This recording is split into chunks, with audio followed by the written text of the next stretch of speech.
Hello everyone, I know you are going to use this video for falling asleep, so before that, like this video, subscribe to the channel and let me know where you are from, also what time is it. There are stories whispered in the dark that sound too twisted to be real.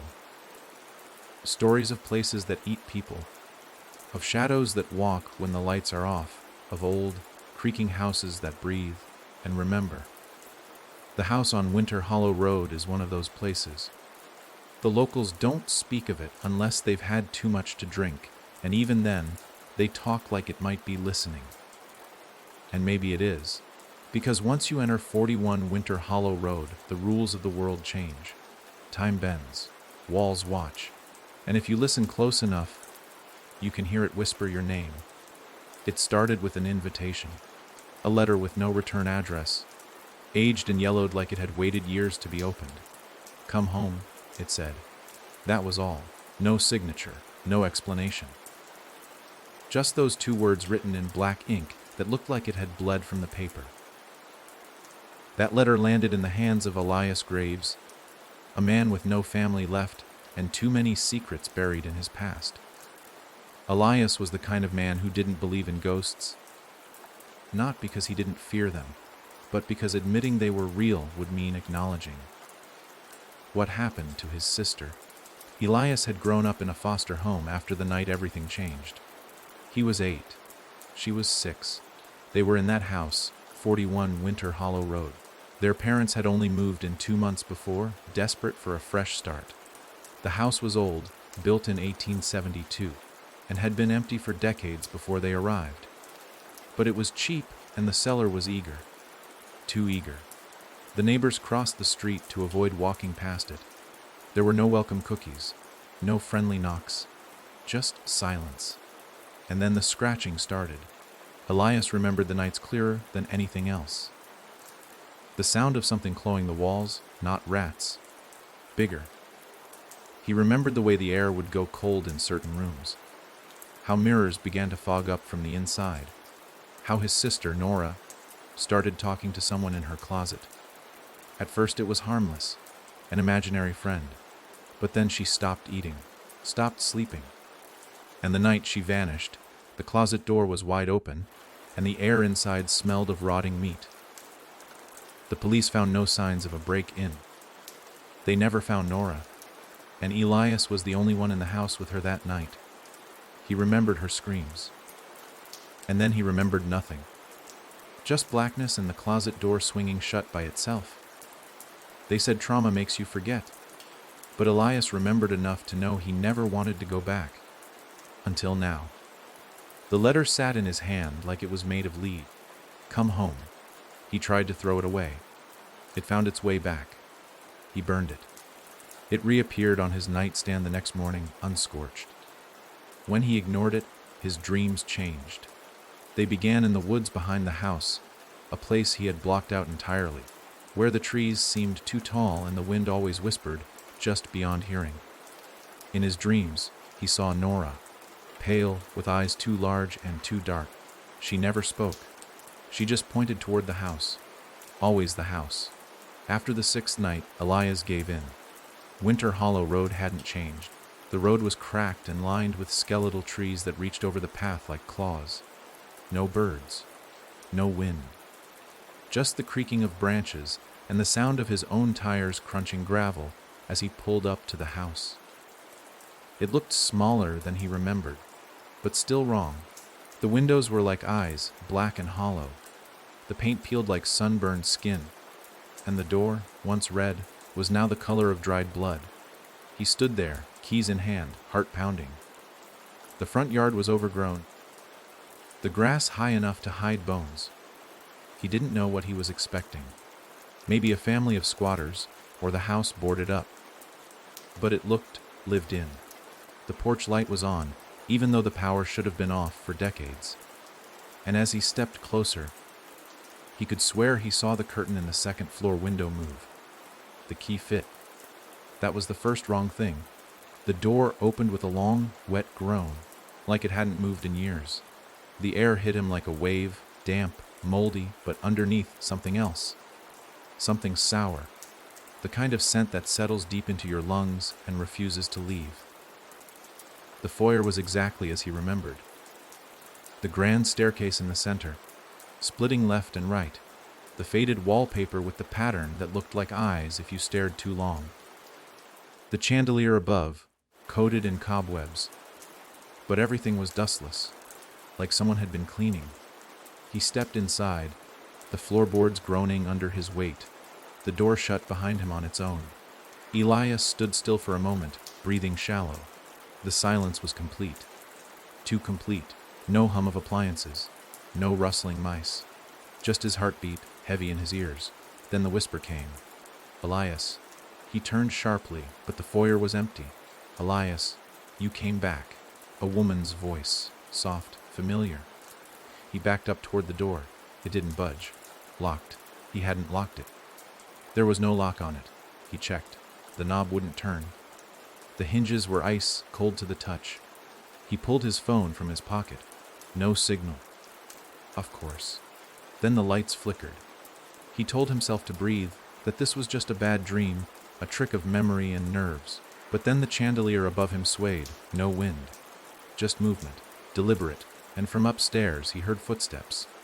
Light. Barefoot. He whispered her name before he could stop himself. Nora. The footsteps paused, then started again, faster, coming down the stairs. He didn't wait. He turned left, toward the kitchen. It was just as he remembered. Gray tile, the old wood stove, the back door that led to the garden. And beyond that, the woods. He ran for it. Locked, he grabbed a chair and slammed it against the window. The chair bounced back like he'd hit a wall of steel. The sound of footsteps reached the doorway behind him.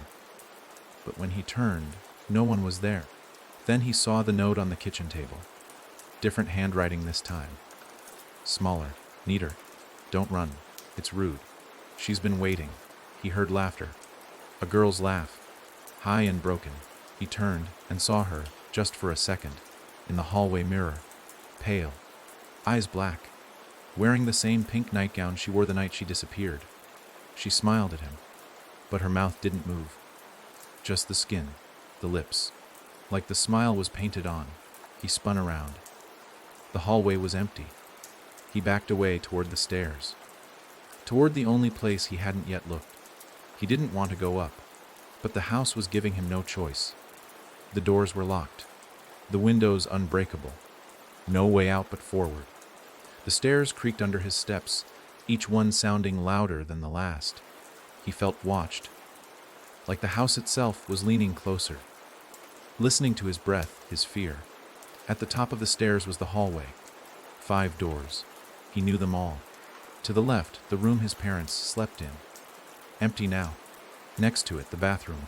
Then his old room. Across the hall, the guest room. And at the end of the hall, Nora's room. The door was cracked open.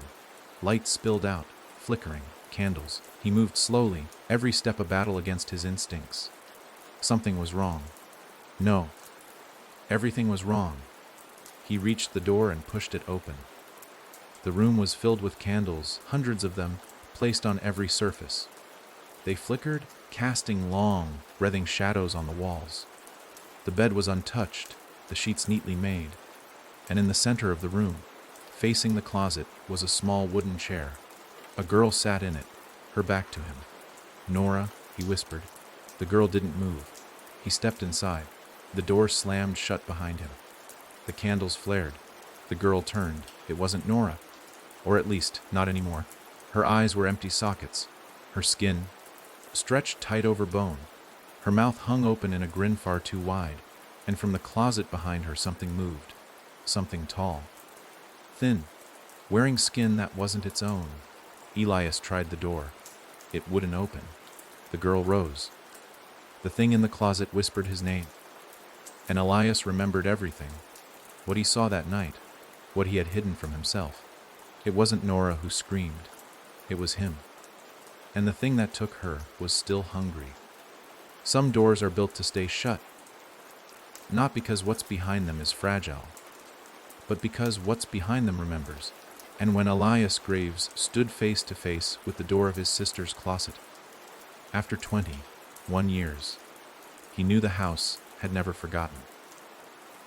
The candles around the room trembled as if breathing, as if whatever force lit them was growing impatient. The girl with the hollow eyes and too wide grin was gone, vanished in the blink of an eye. The chair she sat in, still warm to the touch. The air in Nora's room had changed. It pressed on his lungs like a weight, damp and cold.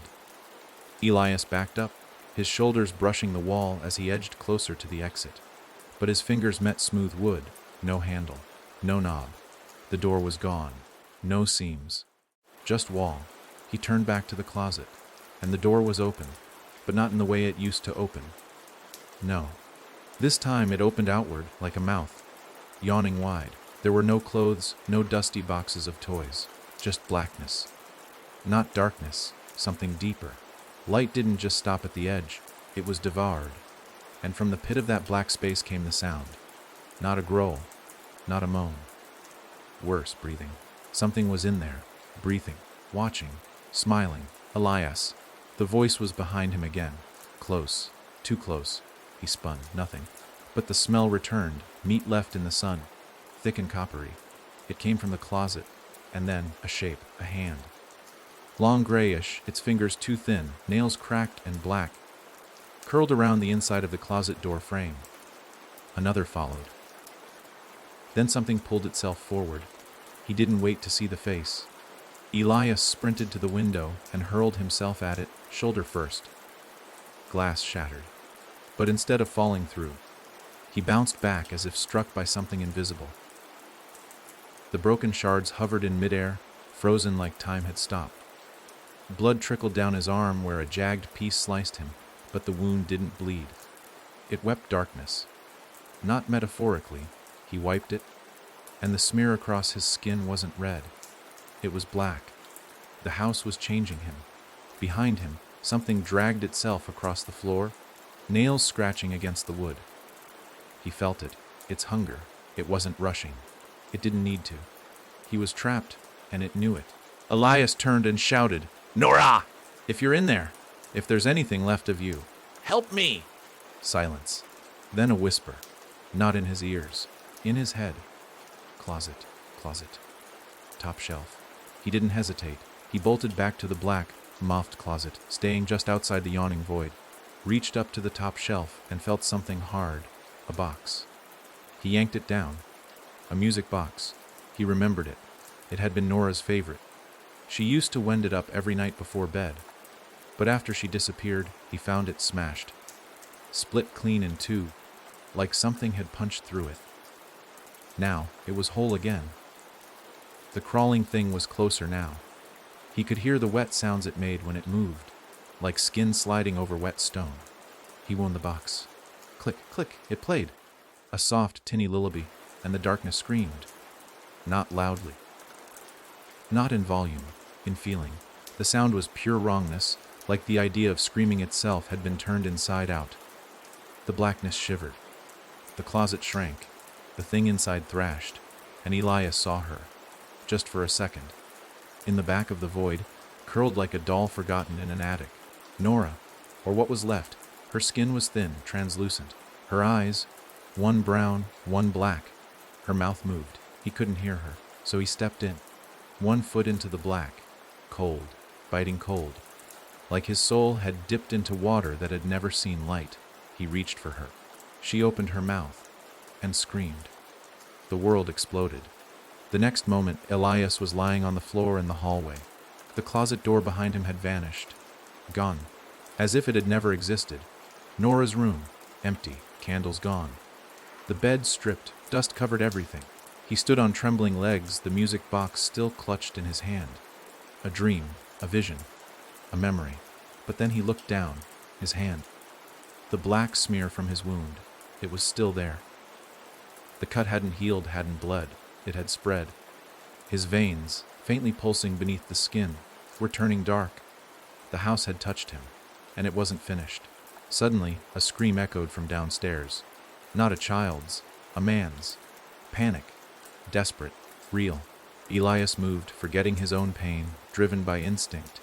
Down the stairs, taking 2 at a time, nearly slipping on the dusty steps. The front door was still sealed. The kitchen, empty. But the scream had come from the living room. When he entered it, his heart stopped. Someone else was in the house. A man, early 30s, maybe younger, was standing in the corner, shaking like a leaf. His eyes were locked on the fireplace, and he didn't even notice Elias at first. Then he screamed again, pointing. "The mirror," he gasped.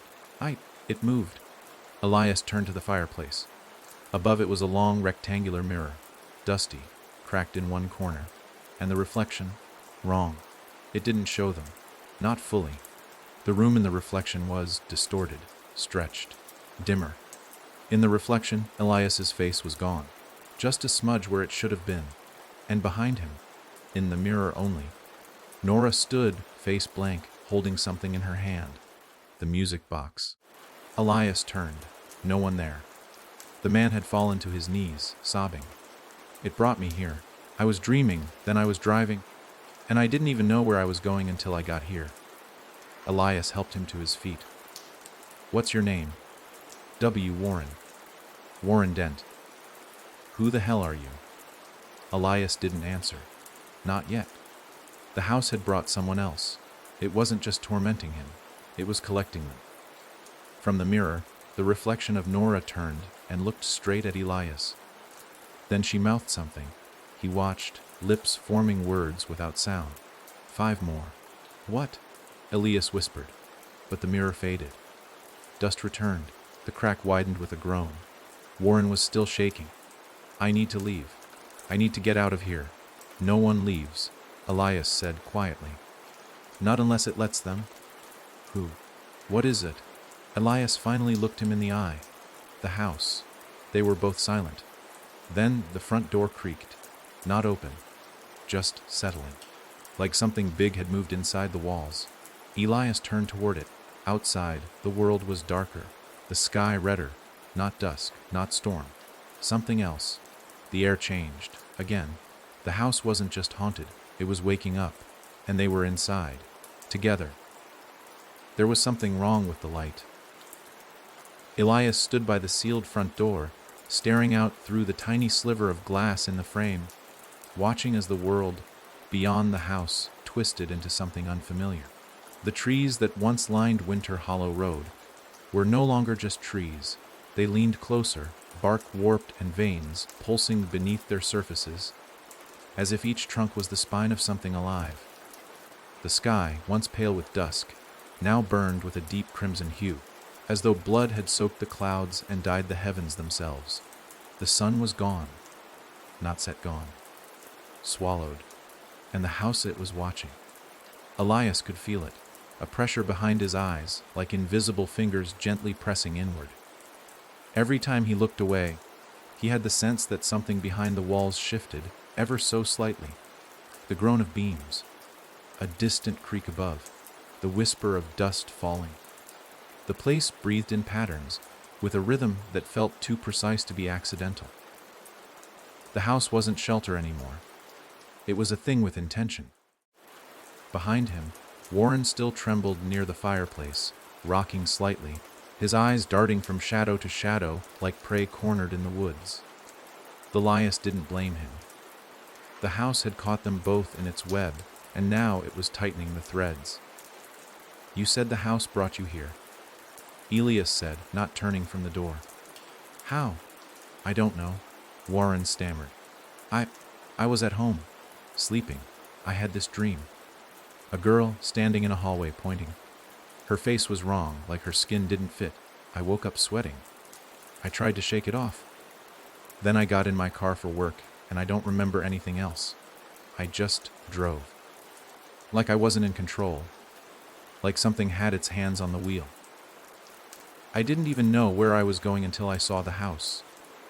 Elias finally turned to face him, something deep in his chest twisting. "Nora?" he muttered. "What?" "She's picking people. It's not just about me anymore. The house is choosing." Warren's mouth opened, then shut. He didn't ask who Nora was. He didn't need to. The name hung in the air like a knife, sharp and deadly. The house pulsed once, barely detectable, but there, in the walls, a heartbeat. And then, from above, the sound of something heavy sliding across the floor. They both froze. It wasn't the creak of wood from someone walking. This was different. A dragging, something large being pulled. Slowly, reluctantly, he strained his ears. The sound came again. Closer, above the living room, the guest bedroom. Elias gritted his teeth. It's trying to get us to follow. Warren shook his head violently. No, no chance in hell. We stay down here. We wait until morning. If this is a dream, we wake up. If it's real, someone has to come looking for us eventually. Elias stepped closer. It doesn't work like that. Time doesn't move the same here. You'll wait, and night will never end. And the longer we wait, the more it takes. I've seen it before. Warren's eyes filled with panic. Then what the hell do we do? Elias looked toward the staircase, its banister dustless, polished, waiting. The steps seemed to shift subtly, as if adjusting themselves for their next visitor. The silence above was deeper now, not emptiness, anticipation. We go up, Elias said, together. The climb was slow, not from fear, though that was certainly thick in the air, but from something more subtle, more insidious. Each step felt heavier than the last. By the third stair, Elias's knees ached. By the fifth, Warren was wheezing, sweat beading on his forehead. I feel like I haven't slept in weeks, Warren muttered. It's the house, Elias replied. It drains you, makes you slow, makes you vulnerable. When they reached the landing, everything was darker than it had been before. The hallway stretched longer, unnaturally so, with 5 doors on each side now instead of 3, and each one was slightly ajar. Each one breathed. Warren stopped short. That wasn't here before. I know, Elias said. It's showing us more now, because it wants us to choose wrong. What happens if we open the wrong door? Elias didn't answer. At the far end of the hallway, one door stood wide open. No candlelight, no flicker, just blackness, the same depthless dark from Nora's closet. That's not a door, Elias whispered. What? That's a mouth. Suddenly, the nearest door to their right slammed shut with a sound like thunder. Both men jumped. Then, just as quickly, it swung open again. Slowly, deliberately, the hinges groaning. Inside, there was nothing but a chair. On it, a small figure sat hunched over, its back to them, breathing, slow, rasping, broken. Warren's breath caught. It's a kid. Elias grabbed his arm. It's not. The figure twitched, then turned its head slightly, just enough to reveal a flash of pale cheek and an eye. Completely black, no whites at all, as if someone had scooped out its humanity and filled it with tar. The door slammed shut again. Then a different one opened. Across the hall, a girl's voice called out, "Daddy." Warren stumbled back, clutching his head. No, that's not. She's not here." Elias looked at him. "Who?" "My daughter. I lost her. Years ago. Car accident." That voice. She used to call me like that when she had nightmares. The house groaned again. Wood stretching. Foundation shifting. "Don't listen to it," Elias said firmly. "It's not her. It's never them. It knows. It uses what you've lost. But it sounds like her. It wants to keep you here. Just like it kept Nora." Warren closed his eyes. "Then what are we looking for?" Elias didn't know. Not yet. But his instincts, his memories, everything screamed that the house was more than a trap. It was a puzzle, a punishment, a trial, or a test. And Nora, she wasn't the girl he'd lost anymore. She had become something else, a part of the house, or its voice, or its weapon. He turned back to the hallway. The darkness at the end pulsed once. Something moved within it, a shape, towering, all angles and wrong proportions. It took a step forward, but made no sound. It shimmered at the edges, like heat rising off asphalt, even in the dead cold of the hall. Warren saw it too. "What the hell is that?" Elias's voice dropped. "The one who waits." The shape didn't pursue them. It simply stood, blocking the only door that remained open. Elias stepped forward. "What are you doing?" Warren whispered harshly. "We'll have to pass it. That thing's not just standing there for fun." "Elias!" "I think." Elias swallowed. "I think it's guarding something." He stepped forward again. The shape didn't move. He reached into his pocket, the music box. Still there. Still cold. He wound it once. Click, click. The lullaby played. The shape twitched. Then, slowly, it began to drift backward into the room behind it, fading into the dark. "Now," Elias whispered. "We go." They ran, not away, but forward into the mouth, into the room beyond the creature's shadow. The temperature dropped immediately. The door slammed shut behind them. Inside, the walls were lined with mirrors. All of them showed different things. Rooms that didn't exist, people neither man recognized.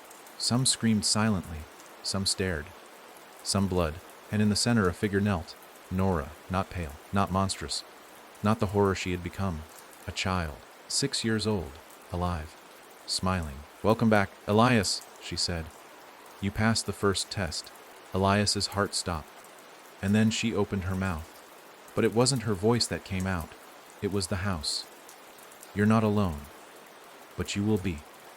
The mirrors cracked, and the walls began to bleed.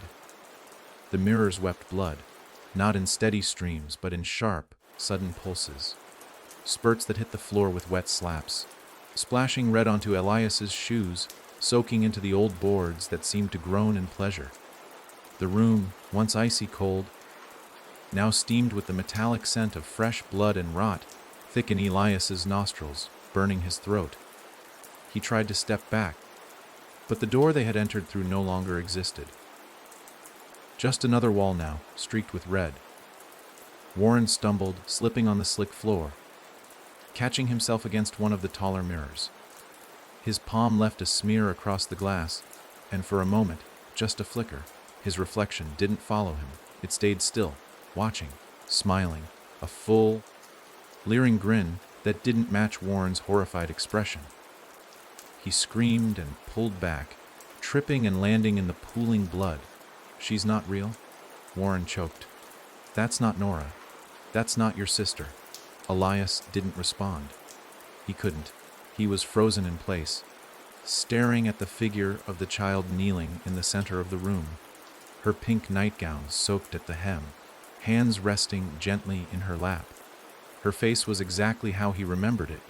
Rounded cheeks, a small nose, lips slightly parted as if caught in mid-thought. But her eyes, they held an emptiness no child could ever possess. Not pain, not sadness, absence. As though the thing, sitting before him, had learned to wear Nora's skin, but never managed to fill it with anything remotely human. "Nora," he whispered, but the name felt wrong, like a foreign word in his mouth. She raised her head slowly, the motion almost puppet-like, disconnected from her body. "You came back," she said, her voice sing-song, almost cheerful. "They always come back. Eventually." Elias swallowed. "Who are you?" "I'm waiting," she replied, ignoring the question. "I've been waiting a long, long time. You promised you'd never leave me." "I didn't leave you," Elias said, voice shaking. "You were taken. You shut the door." The words were flat, accusatory, and they punched through Elias's chest like a stake. He staggered, breath catching. Because she was right.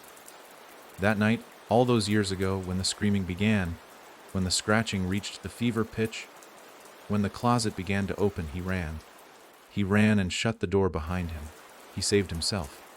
Warren pulled himself upright, wiping blood from his face, chest heaving. "We're not here to play games. We need to get out." "Now," Nora tilted her head at him. "But you're already part of the house." "What?" She stood. "It's under your skin. Inside your eyes. Haven't you felt it yet? The heaviness. The hunger." Warren turned to Elias, panic blooming across his face. What is she talking about? Elias didn't have to answer, because Warren began to scream. It started with his hands. The skin on his palms bubbled, blistered, then stretched, thinning like paper until veins showed through. He fell to his knees, clawing at his chest as black veins spread beneath the surface, pulsing like worms. His screams became garbled, filled with blood. He choked, gagged, and something sharp tore through his back, spine bending, bones cracking in unnatural directions. Nora watched, smiling sweetly. Elias reached for him, but his fingers stopped just short of Warren's shoulder, as if something invisible was holding him back. The moment he touched the air above Warren, he felt it, like static, like cold water. A barrier. The house had already claimed him. No, Elias shouted. Stop it. But the transformation continued. Warren's eyes rolled back, mouth stretching impossibly wide. His jaw unhinged, revealing rows of black teeth that hadn't been there before. His skin peeled from his arms like fruit skin, and beneath, something wet and pulsing squirmed. He wasn't a man anymore. He was part of the house. Elias fell back, his breath coming in short, ragged bursts. He looked at Nora, or the thing that called itself Nora. What do you want from me? She stepped forward, her eyes blood. I want you to open the door. What door? She pointed behind him. He turned. Where there had once been a mirror, there was now a wooden door, black, aged, covered in carvings that seemed to squirm and pulse when not looked at directly. The handle was made of bone. Real bone. Elias knew it. He could feel it. That's the only way out, she said. But it doesn't lead out. Then what does it lead to? She smiled. The beginning. Elias shook his head. No, no more games. But he already knew he'd open it. Because the house wouldn't let him leave otherwise. And behind that door, he felt the truth waiting. Answers. Painful, horrible answers. But answers nonetheless. He stepped toward it, hand hovering over the handle. Once you go through, Nora said softly, you don't come back. Is that what happened to you? She didn't answer. He grasped the handle. It burned, ice cold. It hissed beneath his fingers, steam rising from the contact, searing his skin. But he didn't let go. He turned it. The door opened with a long, drawn, outgroan. Inside was a staircase downward, not a basement.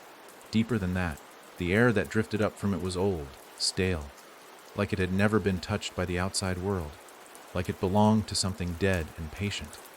Elias looked back. Warren was gone. No trace. Nora was gone. Mirror's blood, all of it, gone. Just the open door behind him, and the staircase before him.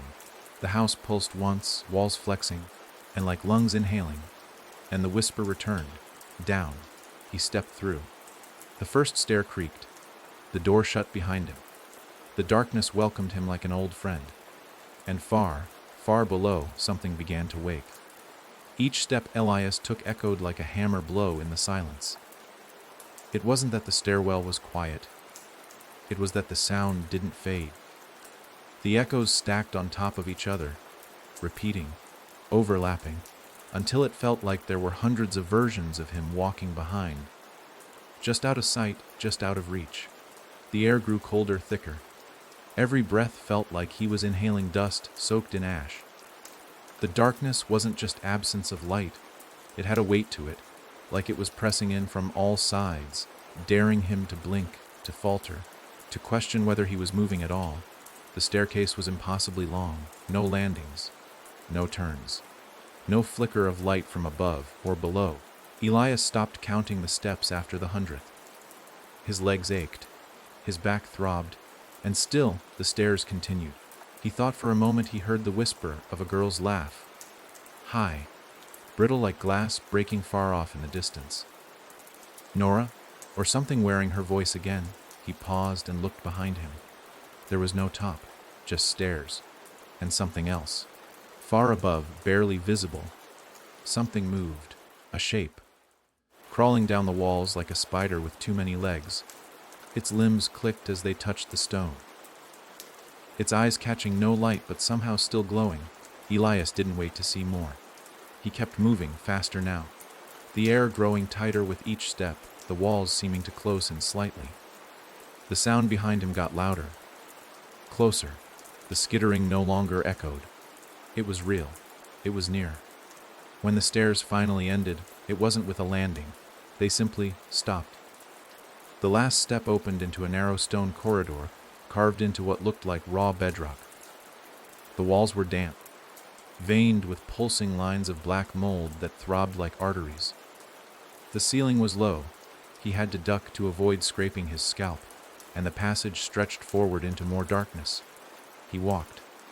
The further he went, the louder a low hum became. Not mechanical, not electrical, organic, like the deep vibration of something massive breathing beneath the earth. And then came the voice. Not whispered this time, not playful, calling, not his name, just a feeling. Come. He didn't want to follow. Every part of his body screamed to turn back, to climb, to claw his way out. But there was no back. The stairs had vanished the moment he stepped into the tunnel. Behind him, only rock. The house had sealed the path. It wanted him to go forward. So he did. After what felt like hours, the tunnel opened into a chamber. It was a cathedral of bones. The walls were lined with skulls, rib cages, and femurs stacked and mortared together. They weren't placed randomly. They formed patterns, symbols, some ancient language that writhed when stared at too long. A circle was carved into the center of the stone floor, and in the middle of it stood a door. Not like the one upstairs. This door was alive. It pulsed with a heartbeat. Veins crossed its surface, twitching beneath translucent flesh. The knob was a clenched human hand, the hinges, teeth, and above it, scrawled in blood not yet dried, was a single word, O Aphraiju. Elias didn't move. His breath came fast, sharp. The air tasted of copper and rot. He felt something shift in his chest. The wound on his arm, the one that bled black instead of red, began to burn. The veins had spread up his shoulder now, creeping like ivy beneath the skin. The door sensed him. It opened on its own. Inside was a room that shouldn't have fit within the tunnel.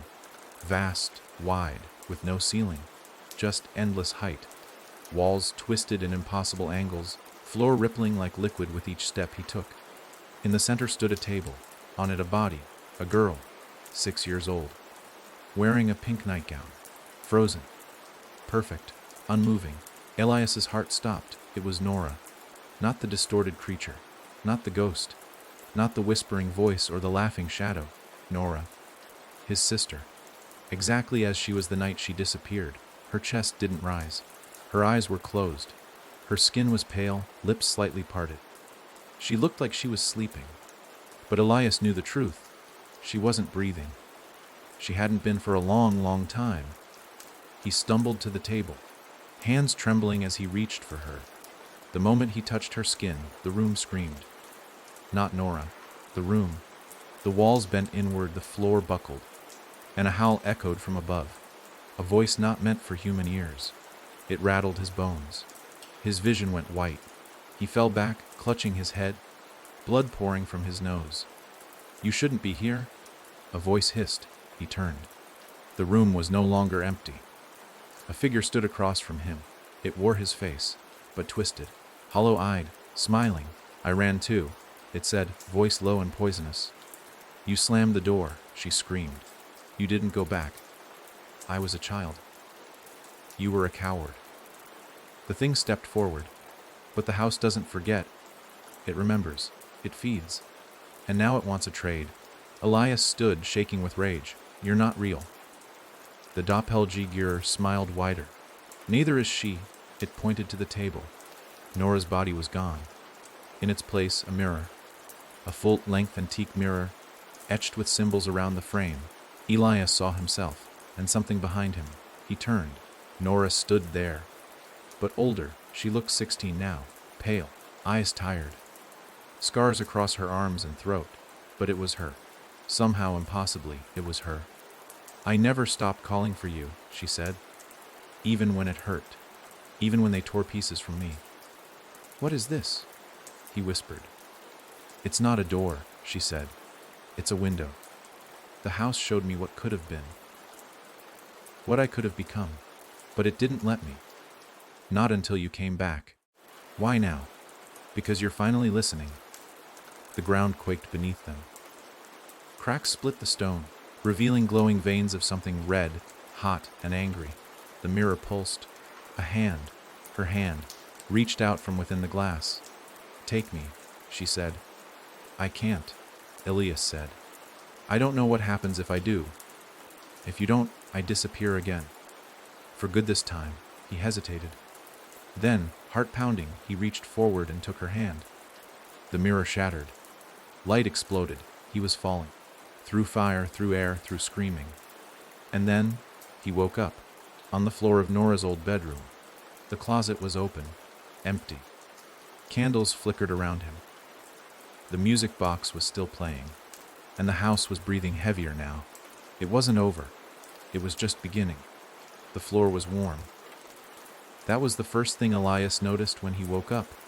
The wooden planks beneath his cheek pulsed faintly, as if the house had a heartbeat, and he was lying against its chest. The rhythm was steady, slow, too calm, like a predator feigning sleep. Elias rolled over, blinking through the dim candlelight still flickering in Nora's bedroom. The music box had stopped. The silence that followed was unbearable, the kind that wasn't really silence, but rather something muffled just beneath it. Whispers behind a wall, breathing behind a door. He sat up quickly, expecting pain, but his body was fine. The black veins that had crept up his arm were gone, or at least hidden. He pulled up his sleeve. Skin smooth, color normal, but it didn't feel normal. Something inside him had shifted, something deep. He stood and turned to the closet, still open, still dark. But now, nothing stirred inside. No breath, no cold draft, no voice calling from beyond. Just a mouth that had shut after its meal. The entire room looked untouched again, as if the chaos and blood and voices had all been an elaborate hallucination. But he knew better. Elias stepped out into the hallway and froze. It was different again. This time, the walls were breathing. They swelled gently, expanding and contracting like lungs. Wallpaper peeled and healed in slow cycles. The lights on the ceiling were no longer bulbs, but glowing sacks of something soft and jelly, like swaying with unseen currents. Each door in the hallway was closed tight now, except one. Nora's room was now behind him. The open door ahead was his childhood room. He hadn't seen it since the night she disappeared. It was the only door in the hall now that remained untouched by the warping, as if preserved in amber. Elias hesitated, his stomach knotting. He didn't want to go in. He already knew what he would find. He pushed the door open slowly. His breath caught. Everything was the same. The twin bed with the lopsided headboard. The shelves lined with cheap plastic dinosaur figures. The carpet still had the dark, round stain where he'd spilled grape juice the night before their parents argued for the last time. Even the posters on the wall. Superheroes, aliens. That one faded rock band he'd never actually listened to but thought looked cool. Were exactly where they'd always been. It was like time had been frozen, like no one had touched this space since he left it 2 decades ago. And sitting on the bed was a figure. Elias didn't move. Neither did it. At first he thought it might have been a mannequin, then it twitched, barely. It was him, 8 years old, wearing the same frayed jeans and green tee, shirt he remembered from that night. He sat with his back straight, legs swinging off the edge, staring directly at the door. Elias opened his mouth, but the boy beat him to it. "You shut the door," the child said flatly. Elias stepped inside. "You don't understand." "I screamed." She screamed. "You heard it, but you ran." The boy stood. "And now you're back. Too late." "I was just a kid," Elias said. "Like you. I was scared." The boy tilted his head. "But I didn't run. I stayed. I watched." Elias froze. "What do you mean?" The boy's skin began to crack along the edges. Hairline fractures running up his neck and down his arms. "You got out. But something stayed behind. Something wore your face. Your memories. And it's still here." Elias reached for him, but the boy stepped back. "Don't touch me. I'm not yours anymore. I belong to the house." The bed ignited behind him. flames licking up from the mattress, spreading across the room. But the fire didn't burn. It didn't give off heat. It just consumed. The posters curled into themselves. The shelves melted. The walls trembled. And the boy's face split. Not with pain, with a smile. A wide, jagged thing that tore from ear to ear, revealing rows of too many teeth. "Run, Elias," he whispered. "Run like you did before." The floor buckled. The bed collapsed inward like it was being sucked through an invisible drain. The carpet liquefied under Elias's shoes. He turned and bolted from the room, heart hammering in his chest, breath ragged. The hallway stretched. No longer the narrow corridor from before. It expanded in every direction, branching into multiple halls, spiraling stairs, and doors that shifted places when he looked away. The walls no longer breathed. Now they screamed. The wallpaper bled words he couldn't read. The lights above exploded, one by one, as he passed beneath them, and then footsteps, not his, behind him. Heavy, measured, a slow, deliberate walk. He didn't turn around. He ran.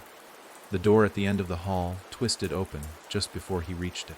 Elias dove through it and slammed it shut behind him, bracing his body against it, chest heaving. Silence. Nothing followed. He waited, counting his breaths. 10, 20, 30, then turned. The room was circular. Stone walls lined with shelves, books, hundreds of them. Ancient volumes, their pages yellowed and brittle, bound in leather too smooth to be cowhide. Some breathed, some whispered. One wept black ink that pooled at its base. In the center of the room stood a chair, and in the chair, an old man. Elias froze. The man's skin was paper, thin, stretched taut over a skeletal frame. His eyes were milky, but they followed Elias with frightening accuracy. His lips cracked as he spoke. "So," the man rasped. "Another pilgrim. I didn't come here for answers," Elias said carefully. "I came for my sister." The man chuckled. It sounded like dry leaves tumbling over bone. "That's what they all say. They come for something. A person. A truth. An escape. But the house doesn't give. It takes. I've seen her. She's alive." "No." The man shook his head slowly. "She's not. Not the way you hope. What you saw was a fragment. The house uses them like bait. Faces of the lost. Sounds of the dead." Elias stepped closer. "Then tell me how to get out." The man looked up sharply. "Out." His cracked lips curled. "There is no out. Only in. The deeper you go, the more you see. And once you see it, truly see it, you never leave. The house buries you. Not beneath the floorboards. Beneath itself." Elias stepped away, rage boiling in his throat. "Then why are you here? What are you?" "I am what happens when you stay too long," the man whispered. "I stopped moving. I listened. And the house took root inside me." He lifted his hand, barely more than bone, and tapped the side of his head. "It rewrites you." Elias turned toward the door. "Go on," the man croaked. "Keep chasing your sister. But be warned, every time you see her, you're getting closer. And when you find the real Nora..." His voice dropped to a rasp. "You won't recognize her anymore." Elias opened the door and stepped into the next hallway, the man's final words echoing in his ears. Behind him, the books began to scream. Elias stepped out of the library, and the door vanished behind him before it even closed. He didn't turn around. He didn't need to. The house was folding in on itself, rearranging like a snake shifting its coils. The hallway ahead was narrow again, but slanted, just enough to tilt his balance. Gravity leaned sideways. He had to brace himself with a hand on the wall, and even the wallpaper pulsed under his touch like a throat swallowing thick air. The lights were gone. Not broken this time, just absent. Nothing illuminated his path but the dull red glow that seemed to leak from the cracks in the floorboards, as if somewhere deep beneath. The house had a heart made of molten coal. His name echoed faintly through the corridor. Elias, drawn out like wind slithering through broken teeth. He tried not to react. It wasn't the first time the house whispered his name, but this time it wasn't a voice he recognized. Not Nora's, not the mimicry of his own child self. This voice was dry, old, crawling with age and intent. He passed a mirror nailed to the wall by rusted bolts. It didn't show his reflection. Instead, it showed his funeral. No mourners, no coffin. Just a hole in the earth dug beneath this very house. He stood in the mirror, watching himself be lowered into the ground, his face pale, expression calm, like he'd accepted it. He didn't stop walking. The hallway narrowed even further. He had to turn sideways to squeeze through, the walls pressing against his chest and back. Then, suddenly, the pressure vanished. He stumbled into a new space, a bedroom, but not his, not Nora's, not their parents'. This was different, clean, almost too clean. The bed was neatly made, the quilt pressed flat. A rocking chair swayed gently near a window that looked out onto a version of the yard that wasn't real. The moon hung far too low, huge and red, like a dying eye. And in the corner under the window sat a small desk. Elias stepped toward it. The drawers were empty, the surface dustless. A notebook lay closed in the center, leather-bound, thin. He picked it up and opened the first page. Inside, in a child's shaky handwriting, "I hear it in the walls." He flipped the next page. "It says my name when I sleep. It sounds like me." Next page. "It wants to wear me." The last entry was scrawled across the paper, letters scratched in like claws had carved them. "I gave it my face." The page was smeared with something dark and flaked. Elias dropped the book. A sound stirred behind him. The closet door creaked open. He turned slowly. A child stepped out. Not Nora, not himself. This one was younger, pale, male. His eyes were completely white, no irises, no pupils, and his hands were wrong. Too many fingers, each too long, ending in narrow points instead of nails. He didn't walk so much as drift, legs gliding with no sound. Elias didn't speak. The child did. "I watched you sleep for years." The voice came from his mouth, but it wasn't his. It was deep, gravelly, like it was being forced through vocal cords that didn't belong to it. "You cried for her. Every night. But you never came back." Elias clenched his fists. "You're not real." The child grinned. "Neither are you. Not anymore. You're changing. Haven't you felt it?" Elias stepped back. "Get away from me." "I already am you," it whispered. And then it opened its mouth wide, far too wide, and something stepped out of it. A hand, then a second, then a shape too tall, too gaunt, too wrong, peeled itself from the boy like it had been hiding inside him all along. Elias turned and ran, back into the hallway. Only now it was wider, longer, the red light brighter. The house had changed again. It was awake now, fully, and it was showing him its true self. Doors opened and shut on their own. Portraits on the walls, twisted and blood. One showed his parents with hollow sockets where eyes used to be. Another showed Nora standing behind him with her hands around his throat. He didn't stop until he hit the stairs. Only now they spiraled upward, like a tower's, endless again. Behind him something scraped the walls. It was following. He climbed. Faster. The air grew colder with each step. Not normal cold, soul cold. The kind that seeped into your marrow and whispered that your heart would stop if you dared slow down. He didn't know how many floors he passed. They all looked the same. Thin landings with doors that rattled and begged to be opened. But he didn't touch them. He just kept climbing.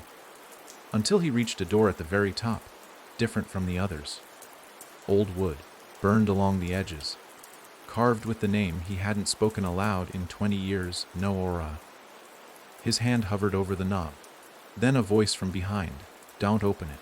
He turned. The child again. Only now it had no face, just skin stretched over bone. It stood 3 steps below, twitching with anticipation. I said, "Don't." Elias didn't respond. He gripped the handle and turned. The door opened onto a field. Sunlit. Bright. Impossible. He stepped through grass, wind, blue sky. Nora stood in the distance, facing away. her long dark hair whipping in the breeze. She was older again, maybe 20 now. He ran toward her. "Nora!" She didn't move. He grabbed her shoulder, spun her around. She had no mouth. Just a scream carved into her skin, and behind him, the door slammed shut. He turned. The field peeled away like a sheet of paper catching fire. Sky turned black. Grass died underfoot, and the house returned, swallowing him whole.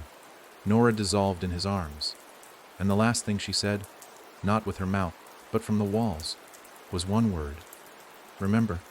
Then everything went black. Elias awoke to a slow dripping sound. Thick, deliberate. It wasn't water. The scent gave it away before his eyes opened. Coppery and warm. Blood. He was lying on a cold tile floor, wet beneath him. The slick surface soaking through his clothes. Every part of his body ached, his joints creaking as he pushed himself upright. The light was dim, almost non-existent, but as his vision adjusted, the walls became clearer. White. Sterile. Too clean. The kind of clean that feels surgical. He was in a bathroom. But not any bathroom he recognized. The mirror above the sink was fractured down the center, a jagged crack dividing the glass like a scar. As Elias stood and stared at it, he saw himself, but wrong. His reflection blinked slower, moved a second too late. Its mouth didn't quite match the words when he muttered, "Where the hell am I?" His reflection smiled. He didn't. The floor beneath the sink was caked with something dark and dry, the edges flaking into dust. On the walls, red symbols had been smeared by fingers, circles and lines that crossed into each other like veins, all leading to a single shape in the center of the far wall, a door with teeth. It wasn't real, not built. Just drawn in with something thick and congealed. But Elias couldn't stop staring at it. The teeth were jagged and yellow, and each one was different, some human, some animal, one too long, curling in like a hook. Then, from the drain in the sink, a whisper floated up. "You're inside it now." The drain trembled. Water didn't flow. Instead, a thin black tendril uncoiled itself from within, writhing as it rose. It slithered across the porcelain, paused at the edge like it was sniffing the air, and then snapped toward Elias's wrist. He jerked back just in time. The thing hissed and retracted with a screech that sounded too much like a child's scream. The bathroom door flew open on its own. Beyond it, darkness. Not absence of light, but a hallway made of shifting, twitching meat. The walls pulsed and twitched, like lungs coated in skin. Lights embedded in the ceiling blinked sporadically, not bulbs, but eye sockets that opened and closed, dilating as he passed beneath them. Elias ran. No time to think. No time to process. The hall changed behind him with every step, turning into something worse each time he dared glance back. Walls covered in wet fur, then scales, then something that looked and moved like tongues. The sound of footsteps began to echo alongside his own, but they weren't his. They were heavier, mismatched, like someone dragging one leg behind them. He turned a sharp corner and slammed directly into a wall that hadn't been there a moment before. The impact rattled his teeth, sending him sprawling. When he looked up, there was a figure standing at the end of the corridor. Nora, but not any version he'd seen before. She was older now, mid-20s. Dressed in white, barefoot, her face calm, eyes pale, nearly glowing. She stood still, hands at her sides, but her presence filled the hallway like a cold flood. "You're not her," Elias hissed, getting to his feet. "Neither are you," she said. "What? You're not who you were. You haven't been for a long time. The house is in you now." Elias backed away, heart pounding. "You're lying." She didn't blink. "Do you remember what you saw in the mirror? That wasn't real. Then why did it smile when you didn't?" The hallway pulsed again. A door behind her creaked open, spilling white light into the corridor. Not warm, not inviting, sterile. The smell of bleach and old bandages hit him like a punch. "It's time you remembered the room," she said. "What room?" She stepped into the light and vanished. The door swung wider, inviting him in. He didn't move. But the hallway moved him. Literally. The floor beneath his feet shifted, rising like a conveyor belt, dragging him toward the open door. He tried to run to resist, but the walls closed in, the growing tighter, the pressure crushing his ribs. He reached the threshold, and the floor dropped. Elias fell, straight down into a padded room, the kind used in old asylums. He hit the soft surface hard, gasping. No windows, no corners, just 4 soft white walls and one door, bolted and sealed. He recognized this room. He'd seen it before. 20 years ago. After the night Nora vanished. After the police found him curled in a corner, screaming about hands in the walls and voices in the closet. After his foster parents sent him away for observation. They never called it a mental hospital, but that's exactly what it was. And this room was where they left him for 3 days. No sound, no light, just the house, still with him, whispering through the cracks in the paint. Only now the cracks were open, the walls peeled, and underneath the padding, flesh, wet, pulsing, vein. He was back inside the house, not a house of wood and nails, but of nerves and blood. A living thing. The door to the padded cell opened. 2 orderlies entered, but they weren't human. They had no faces, just white masks, smooth, featureless. Their bodies were wrong under the uniforms. Too tall, arms too long, movements too fluid. They grabbed him. He didn't struggle.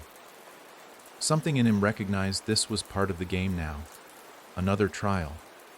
Another memory twisted into a trap. They dragged him down a hallway of light, blinding sharp white that burned his eyes. Nurses passed by, no mouths, just eyes stitched shut. IV bags hung from the ceiling, dripping black liquid into tubes that ran along the walls like veins. And then a voice echoed through the corridor.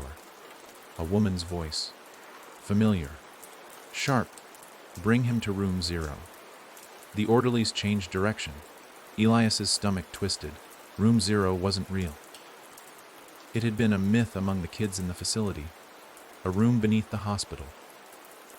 A place they sent the ones who wouldn't stop screaming. The ones who drew the house on the walls.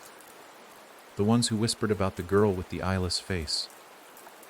The elevator they entered had no buttons. It dropped for what felt like minutes. When the doors opened, the world had changed again. Stone walls, flesh underfoot, and a single wooden door. Burned edges, scratched panels. This one had his name carved into it, ELAS. He was pushed forward. The door opened on its own. Inside was a dining room, a long table set for a feast. All the chairs were filled. His parents, his foster parents, the therapist who called him a liar, every version of Nora he'd seen, and at the head of the table, his childhood self. They all turned to him and said, in perfect unison, "Sit. Eat. Remember." Elias stared, and the walls began to bleed again.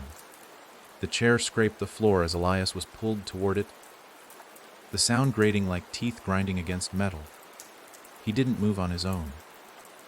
His feet dragged along the slick flesh beneath him, guided by some unseen pull. He was placed at the long, grotesque dining table, where every chair was filled with someone from his past, or what the house wanted him to believe were people from his past. Their eyes tracked him. Their faces were perfect. Too perfect. Unmoving. Their expressions frozen like porcelain masks, just beginning to crack. His mother sat to his left, her eyes wide, her smile too tight. To his right, his father, hands folded, knuckles raw and bleeding, despite his placid expression. Across the table sat his foster parents, grinning, unmoving, their mouths stuck in a mockery of kindness that Elias remembered all too well. They'd called him troubled. A liar. They'd locked his door at night and blamed his screams on attention-seeking. But they never heard the walls, never saw the eyes under the bed. At the head of the table was his younger self, elbows on the table, chin propped on one hand. A child version of Elias. But again, not quite right. His eyes were hollow black pits, his smile slow and predatory. The rest of the table remained perfectly still, not breathing, not blinking. Only the boy version of Elias moved, chewing absently on something dark and wet. "Eat," the boy said. "It's rude to come to dinner and not eat." Elias glanced down at the plate in front of him and felt his stomach twist. It wasn't food. Not by any definition, he understood. The plate was filled with scraps of fabric, pieces of his childhood clothes. His green T-shirt shredded. The corner of the music box's broken lid. A photograph soaked in blood of him and Nora. And at the center of it all, a heart. Still beating. Not animal. Not human. It pulsed with a rhythm that matched the thrum he felt in his temples. Elias's breath caught. He wanted to push the plate away. Wanted to scream, but his hands wouldn't move. They lay flat against the table, pinned by invisible weight. The table vibrated beneath them, alive. "You don't remember, do you?" the boy said, dragging a fork across his own plate with a slow, deliberate motion. "The real reason you ran. It wasn't just fear. It wasn't just the dark. It was because you saw what was coming through that door." Elias shook his head. "I was 8. I didn't know. You knew." The boy interrupted, voice colder. "You looked through the crack in the closet door before it opened. You saw it. You saw them. And you knew." The candlelight flickered, and every figure at the table turned their heads toward Elias in one slow, perfect motion. Their smiles widened in unison. Their faces began to shift, melting, stretching. His mother's jaw dislocated and fell open with a wet crack. His father's eyes pushed outward until they popped, dangling from cords of black muscle. The others bled from their mouths, their noses, the corners of their eyes. Still they smiled. Elias wrenched his arms free, the force snapping something unseen. He stumbled backward, crashing into the fleshy wall behind him. The boy at the head of the table stood. "You can't leave the table until you finish," he said. "I'm not hungry," Elias rasped. The boy took a step forward. "That's not for you to decide." And then the lights went out. All of them. The darkness was instant and thick. Elias couldn't see his own hands, couldn't tell if the things at the table had risen or stayed seated. The only sound was the beating of that heart on the plate, faster now, erratic, pounding like war drums. Then came the footsteps. One pair, light, careful, not the boys. From the far end of the room, another figure approached, a familiar one, Nora, older again, now fully grown, her hair long, tangled, her eyes clear for the first time. No blackness, no bleeding, just sorrow. She knelt beside Elias and touched his face. Warm. "Get up," she whispered. "You're almost there." "I don't know where I'm going," he whispered back. "I don't know what's real." "Neither do I. But we don't stop. We don't let it win." The light returned, but only around the table. The rest of the room was swallowed in shadows. The boy version of Elias was gone. The chairs were empty, all of them. Only the heart on the plate remained. It had stopped beating. Elias turned back to Nora, but she was gone. Again. The wall to his left split open without sound, a clean slice through meat and plaster. Beyond it, stairs. Another descent, of course. Elias stepped into the opening. The walls closed behind him. No more doors now, only a path. The stairs narrowed as he moved downward. The ceiling lowering, forcing him to crouch, then crawl. The space became tighter with each foot. The air was thick with mold and rot, and something squirmed along the walls, unseen but felt, brushing against his skin, trailing slime. He reached a crawl space where the walls closed in completely. He was buried now. The house wasn't just a house, it was alive, and it had swallowed him. He pulled forward through the narrow tunnel. His breath echoed too loud. His shoulders scraped raw against the stone. He could feel the vibrations ahead, something large shifting, breathing. A massive presence at the end of this tunnel, waiting. He emerged into a cavern, and in the center of it was the closet. Nora's closet, freestanding. No room around it, just the door, closed. Elias stood. His legs barely held him upright. This was it. The real one. The original. He stepped toward it. The handle turned on its own. The door creaked open. And inside was a mirror. And on the other side of the mirror, he saw himself. Standing in his childhood room, on the night Nora disappeared, the closet behind him just beginning to open. And this time, he didn't run. He turned around, faced it, and screamed. As the scream echoed through the cavern, through the house, through time itself, the mirror shattered, and the walls began to crack. The mirror fell in pieces, not like glass, but like something alive dying too loudly. Each shard hit the cavern floor with a shriek, not a chime, their edges folding inward like they didn't want to be seen. As the final piece crumbled, the sound it made wasn't sharp. It was soft. A whimper. The kind a child makes when they realize no one is coming. Elias stood still in the aftermath, staring at where his reflection had been only moments before, where his younger self had stood motionless, blinking, trapped in the endless loop of that night. But the image was gone now.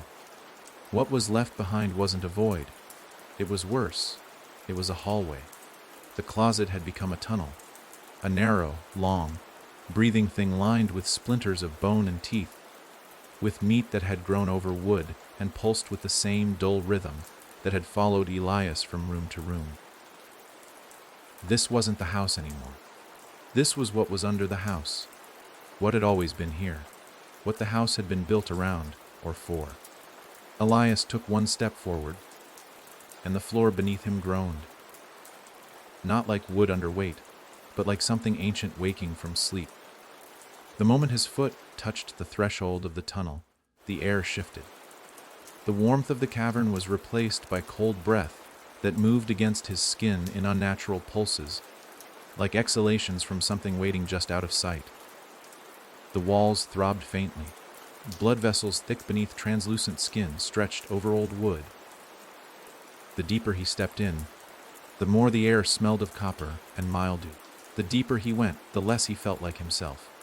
His name echoed again, this time not whispered, not lured, begged. Elias. It wasn't Nora. The voice cracked mid-word, trembling with agony. Help me.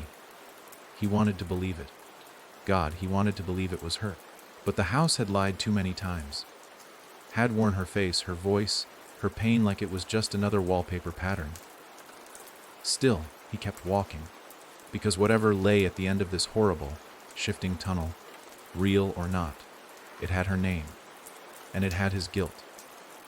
The hallway stretched impossibly far, bending and winding, the ceiling dipping low enough to scrape his scalp. Something scratched behind the walls, slow and constant, as though hundreds of fingers were dragging themselves across the beams. And with every step, Elias felt his body resist more. Not his limbs, his mind. Memory flickered. His name tasted foreign. His purpose slipped. At the bend in the tunnel, a figure stood. Not Nora. Not a mimic. It was him. Older. Hollow. Elias 20 years from now, skin pale and drawn tight, lips cracked and dry, eyes black. He leaned against the wall like it held him up. Like if he stood alone, he'd crumble into dust. You came too far, the older Elias whispered. You shouldn't have kept looking. Elias clenched his fists. Get out of my way. You're already me, the older one muttered. That part of you that wants to keep digging. That part of you that needs to know what's at the bottom of this. That's what turns into this. He reached forward, and Elias saw his own arm, veins black, flesh thin like paper. This is the truth. Not a monster, not a ghost, just you, worn down, fed to it. Eaten, one thought at a time. Elias stepped closer. Then why are you still here? The older him laughed, voice rattling. Because you keep remembering. With sudden force, the older version lunged, mouth open too wide, fingers clawed. But Elias didn't back away. He grabbed his own face and shoved it into the wall. The skin split on impact. Black ooze splashed across the tunnel. The thing that looked like him let out a screech that rose too high, too sharp. And then it began to unravel, skin peeling back, bone crumbling, until nothing remained but clothes and hair and the faint scent of mold. The hallway was quiet again. and a head light, flickering. Unsteady, he followed it. It led him to a chamber. Circular, carved from stone and flesh. In the center a crib. His breath caught. The room around him didn't flicker like the others. It was real. Solid. Cold. Covered in claw marks. He approached the crib slowly. His footsteps made no sound. Inside, wrapped in tattered sheets, was a baby doll. Not a real baby. A replica. Porcelain. But smeared with blood. Its eyes were wide open, glass and perfect, and in its mouth was a key. Elias reached in, trembling. As his fingers closed around the key, the walls screamed, and the floor gave way. He fell again. But this time, it wasn't darkness. It was a room. White, ceiling lights buzzing. An office. He hit the floor with a thud and lay there, dazed, blinking against the sterile brightness. He was in a therapist's office. Frame degrees on the walls, a desk, a chair, and behind the desk, Nora. Or someone who wore her shape like a second skin. She looked at him with calm eyes, folding her hands in front of her. "Sit down, Elias." He stood slowly. "What is this? An exit?" she said. "I don't believe you." She nodded. "Good. You shouldn't." He looked around. The door behind her was solid. Real. He held up the key. "Does this open it?" "Yes." "What's on the other side?" She tilted her head. "Does it matter?" He walked to the door. The key slid in easily. The lock clicked, and the door opened. Inside was his house. But before Nora vanished, before the shadows. It was the morning of the incident. He could see himself, 8 years old, eating cereal at the kitchen table. Nora running through the hallway. His mother humming in the kitchen. It was real. Elias turned to the woman. "You're giving me a choice," she nodded. "Stay here. Try again. Pretend none of this happened. And if I go back," she stood, "you carry all of it with you." Elias looked at the scene. So normal, so safe, so fake. He stepped back and slammed the door shut. The office collapsed around him, and the real house returned. Flesh, blood, screams. He wasn't looking for escape anymore. He was going to find the heart of this place and kill it. The walls didn't shift anymore. They trembled. As if the act of refusing the lie, of turning away from the illusion of peace, had awoken something older and angrier than everything Elias had encountered so far. The floor beneath him cracked with each step, not breaking apart, but splitting just enough to breathe. From those cracks, steam hissed out in small bursts, and with it, a sound that was almost language. Not words. Not yet. Just a series of fragmented syllables, repeated too slowly, as if the house itself were trying to learn how to speak. Elias moved through the corridor with grim purpose, his mind sharper now.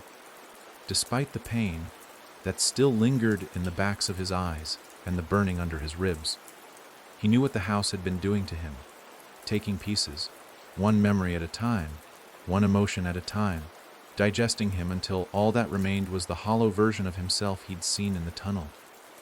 But not anymore. He had the key. He had the name. And now, for the first time since re-entering 41 Winter Hollow Road, he felt the house flinch from him. It no longer hummed with power. It shuddered, as if it knew he had chosen not to run, not to hide, as if by rejecting the door, by denying the loop, he had stepped into the part of the house that had no map.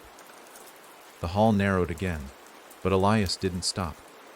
The further he went, the warmer the air grew, not pleasant warmth, but the suffocating heat of something alive. And then the walls began to drip. Blood. Not in long streaks, but in steady drops from the ceiling. Red thick, congealing on the floor beneath him.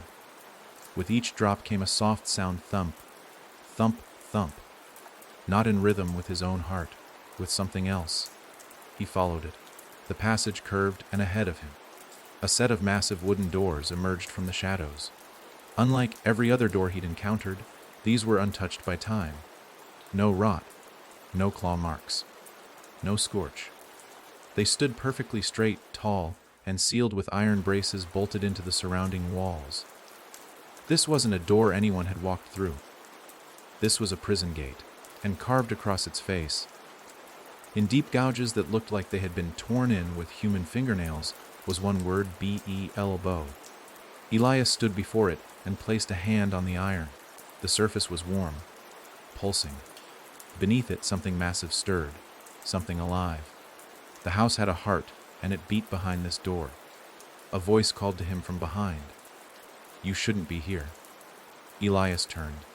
Nora stood at the other end of the corridor, her arms at her sides, her eyes shining in the dark. She looked younger again, maybe 10, the age she would have been if she'd survived. "This is where it sleeps," she said, "where it waits." Elias didn't move. Then it's time it woke up. Nora stepped closer, but her feet made no sound. "If you go in there, you won't come out?" "I wasn't supposed to come back here at all," he replied. "But I did." She tilted her head. "You're not here to save me anymore." "No," he said. "I'm here to finish it." Nora didn't smile, didn't flinch. She simply stepped to the side, clearing the path. "I can't stop you," she whispered. "But when it opens its eyes, don't look directly at it." Elias took a breath, placed the key in the lock embedded in the center of the doors. How he hadn't noticed it before, he couldn't say, and turned it.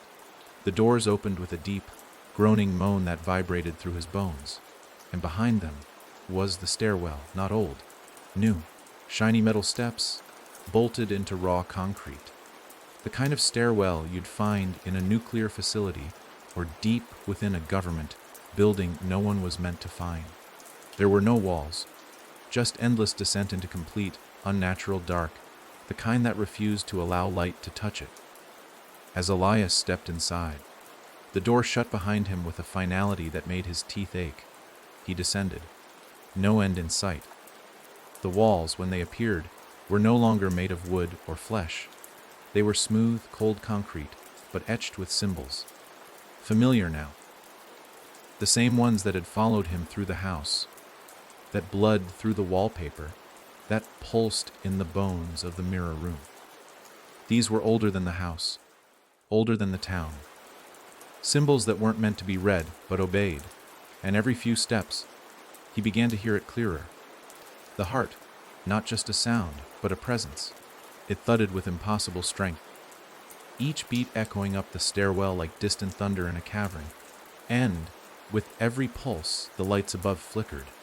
Not electrical lights, but strange phosphorescent fungi that glowed red like burning coals. He lost track of time, and then the stairs ended. The chamber below was massive, spherical, and held up by what looked like roots, but moved like muscles, writhing, twitching, adjusting themselves as Elias stepped in. And in the center of the room, suspended by thick black tendrils, was a heart, the size of a car, covered in eyes. They blinked, one by one, slow and glassy, and then they all opened at once, and looked at him. Elias collapsed to his knees, screaming. It wasn't the pain. It was the pressure. The knowing. He wasn't looking at a heart. He was looking at the thing the house had been built around. A mind. A will. A creature from before memory that had rooted itself here, using the walls and rooms, and people like parts of its own body. It didn't speak. It remembered. Everything. Every scream. Every fear. Every mistake. It didn't hate. It fed. On guilt. On trauma. On the endless loops of broken memory. And now it had nothing else to take from Elias. He staggered to his feet. He still held the key, the one from the doll's mouth. It burned in his hand now, searing his skin, turning the bones in his fingers to fire. And then the heart opened. A mouth split down its center, a gaping, yawning void filled with teeth that spiraled inward endlessly. It wanted him to walk in it, to become part of it, to be remembered forever. He stepped forward, and stopped, because behind him the voice returned. "Nora," a whisper. "You found it? Now burn it." Elias looked at the key. It was no longer metal. It was flame. He turned back to the mouth, raised the key high, and stabbed it into the eye, covered flesh. The reaction was instant. The heart let out a sound so loud the walls cracked. Every eye exploded in unison. The mouth slammed shut. The tendrils snapped and flailed like panicked snakes. The chamber shook, and fire erupted from the wound. Not orange fire, memory fire. Every room he had walked through, every door, every voice, they lit up behind his eyes and burned. The entire house began to collapse, not in bricks and wood, but in story. The narrative unraveled. The loops broke, the echoes dissolved. The house screamed with 1,000 voices, not in pain, but in rage. And then silence. Real silence. Darkness, then light, and Elias was lying in grass. Morning, sunlight through trees. Winter Hollow road behind him, the house gone. Not burned, not collapsed. Gone. Not even a foundation. Elias stood, shaking, breathing, free. From somewhere faint like wind through pine needles. A child's laugh, not mocking. Just free. Elias didn't move. Not at first. He stood in the overgrown yard where the house had once stood. Except now, not a single brick remained. No cracked chimney. No rusted hinges. Just wild grass swaying in the wind and a patch of dirt that felt too still. It wasn't the kind of absence that comes with time. It was too clean. Too final. Like the house had never been here at all. Like it had been ripped from the earth, so violently even the memory of its shape had been erased. But the dirt remembered.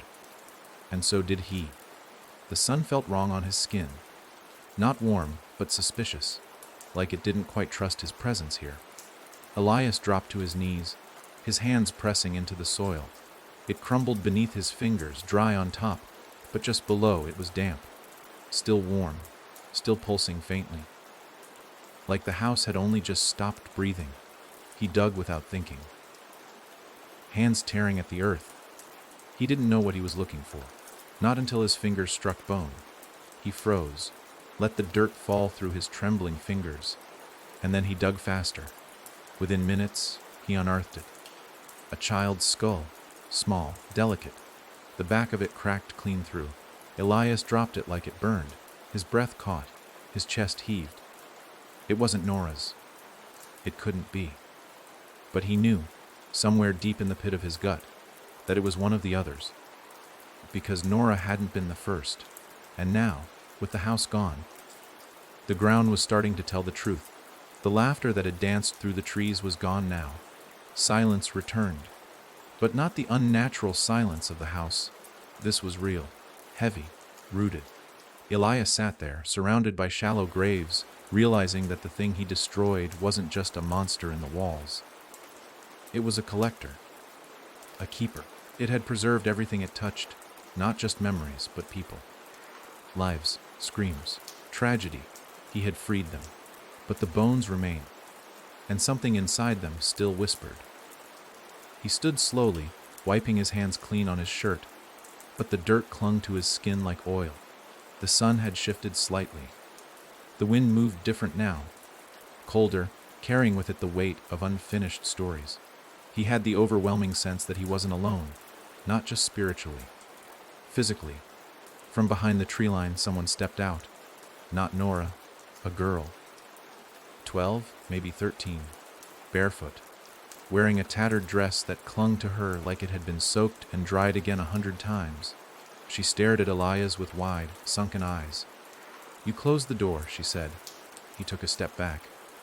"What door?" Her head tilted. "The one that needed to stay open. I destroyed it."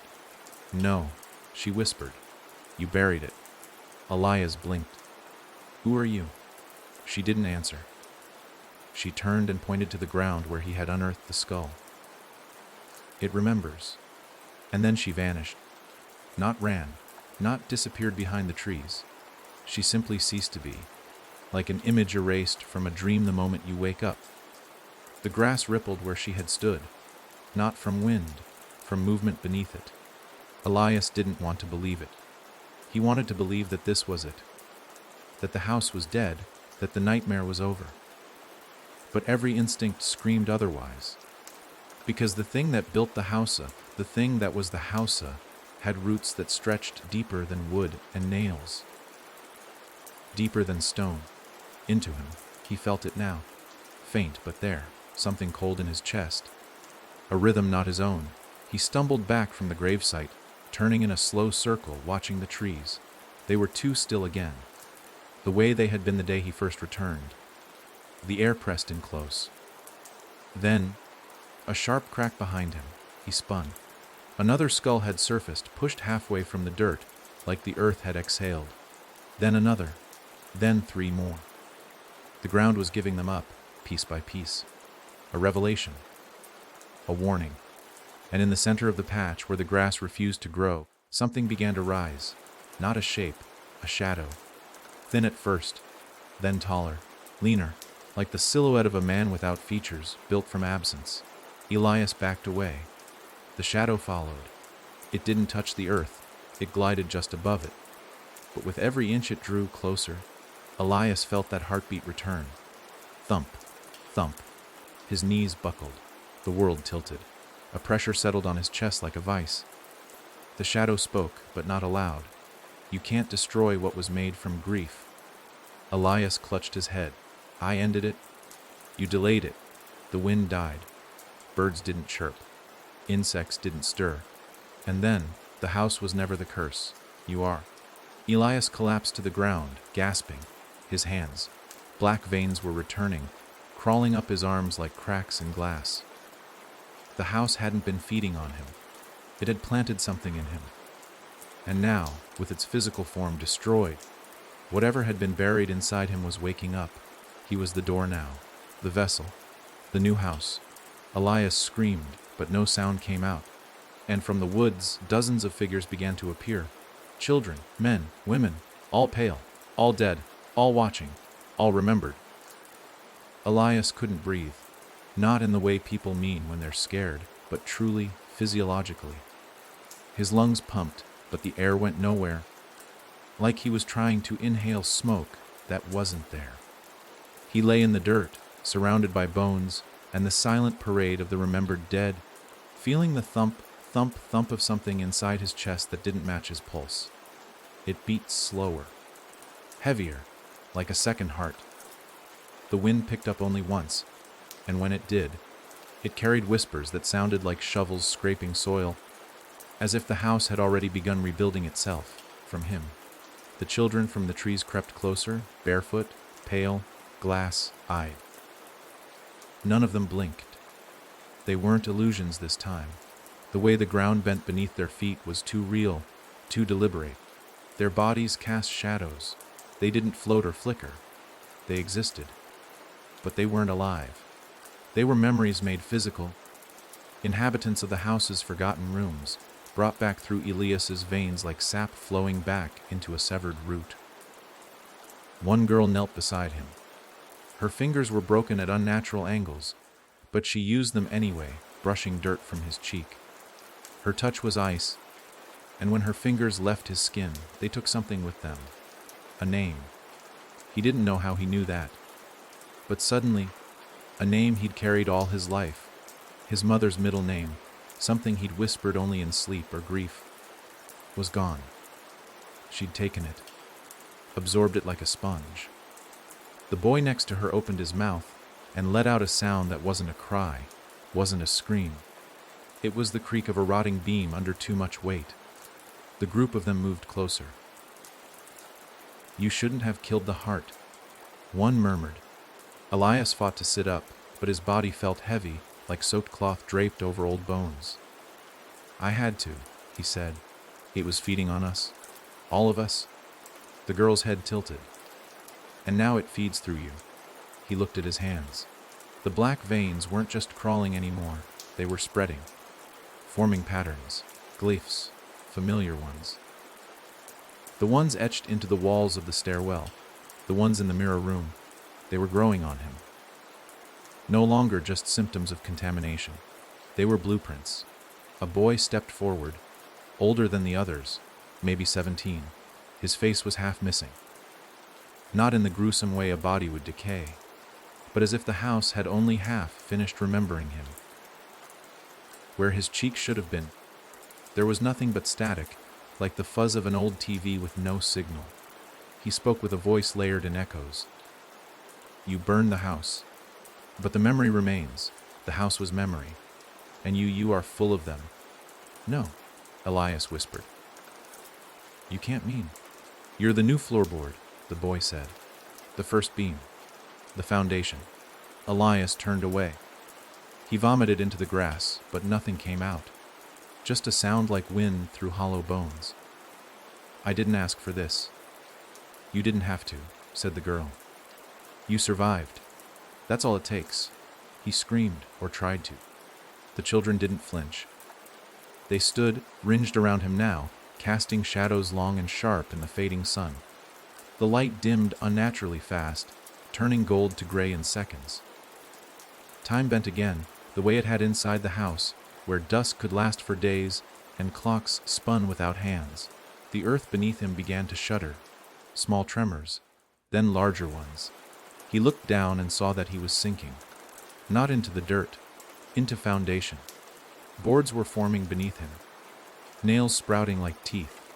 The grass withered away in circles, revealing a fresh foundation of dark, polished wood.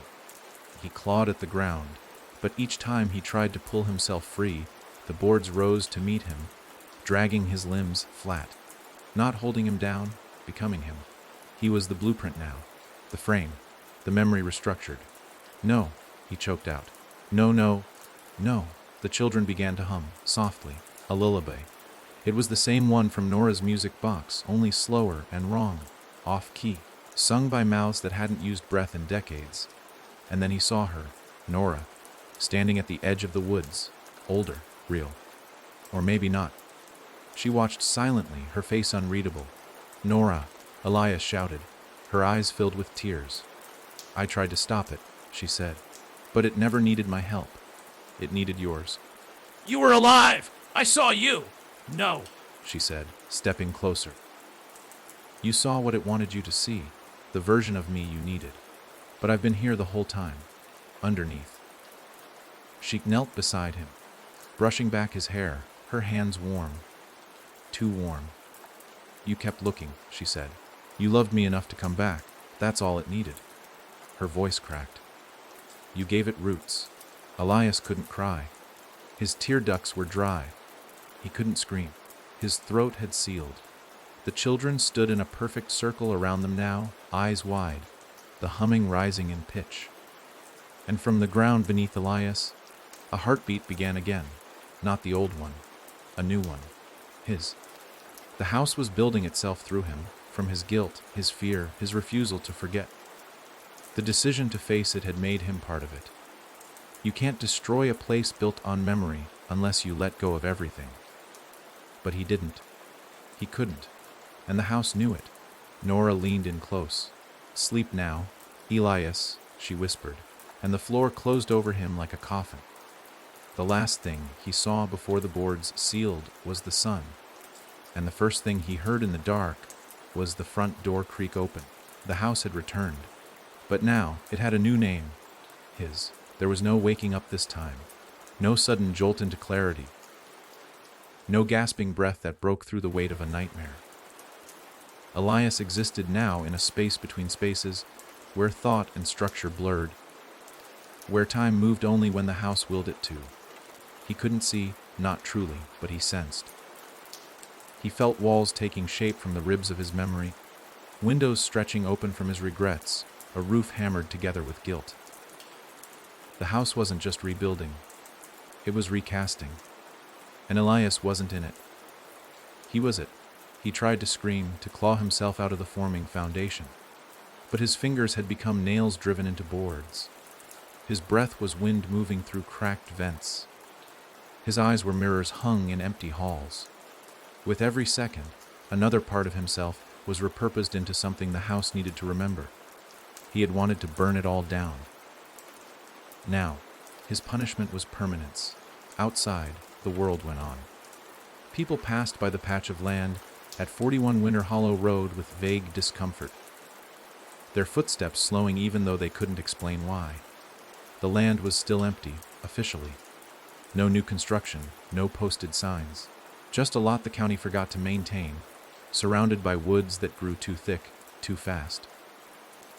But if you stood still and listened, you could hear wood groan softly, and if you watched long enough, sometimes the shadow of a door appeared in the air where no wall existed, and behind that door, Elias waited.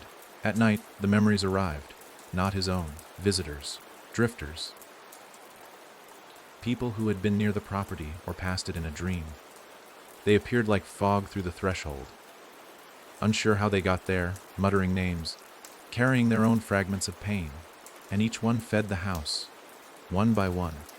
The first was a woman in her 60s, shoulders tight with years of silence, muttering about her brother who vanished in 1973. She wandered the front hall for hours, touching the framed pictures that didn't exist until she looked at them. In one, she saw herself as a child. In another, her brother, standing at the top of the stairs, smiling through blood. She wept, and the house grew. A new wing sprouted from the hallway, made from her remorse. The second was a boy, 11, quiet, with eyes too old for his age. He didn't speak until he entered the basement that hadn't been there 5 minutes earlier. Then he laughed, and said, "You brought him back." No one else was with him. The house took his laugh, twisted it, and stored it in the pipes, so now, every time a faucet drips, the echo of his laughter fills the halls. Elias watched them all, not as a man, but as the walls themselves. He felt their footsteps, he tasted their fears. He knew when they were about to break. Sometimes, for a moment, he could feel the shape of his body again, hands, face, lungs, and in those flashes he screamed. But no one heard him. The house filtered the sound into whispers that slithered through the vents, just enough to make guests think they were losing their minds, just enough to ensure they stayed a little longer. And then Nora returned, not as a spirit, not as a memory. She walked through the front door on the 13th night after the house was reborn. She was older now, tired, her hair longer, face lined by time. But her eyes, they were sharp, defiant. And when she stepped over the threshold, the house shuddered. Elias felt it instantly. Not like the others. She didn't wander. She knew where to go. Up the stairs, through the left hall, third door on the right. The bedroom they used to share. Back before everything went to hell. The house tried to trick her. The hallway stretched. Doors rearranged themselves. Paintings bled. The floor pulsed like a throat about to choke. But she didn't stop. And when she reached the door, she spoke aloud. "I know you're in there." The house paused. Not because it feared her, because Elias heard her voice clearly. And something inside him, something still human, pulled against the nails, against the boards, against the chains of memory binding him into walls. For the first time in what felt like years, Elias moved, not fully, just a breath. But the house felt it. It didn't like that, so it lashed out. The mirror in the hall shattered. The lights flickered until they burst. The floor beneath Nora's feet cracked open like a mouth, revealing endless stairs that spiraled downward into red nothingness. She didn't flinch. She stepped forward, downward, into the throat of the house. The descent wasn't like Elias's. It didn't slow her, didn't blur her sense of time. She descended with purpose, her footsteps steady, each one echoing through Elias's ribcage. He felt her coming, like an infection moving through the bloodstream of the thing he had become. And then she entered the heart, no longer the grotesque, pulsing mass from before. Now it was a room, clean, dimly lit, walls lined with books written in Elias's handwriting, and in the center a chair, occupied by a body, hunched, fused into wood, the back of its head nailed to the top rail, its limbs twisted into the legs, its chest torn open to reveal nothing but dust. But Nora didn't cry. She walked to him, laid her hand on his shoulder, and whispered, "I'm sorry I let you come back alone." The house convulsed. A window on the second floor shattered. The lights blinked into darkness, but she kept her hand there. Elias felt the warmth seep into the wood, into his bones.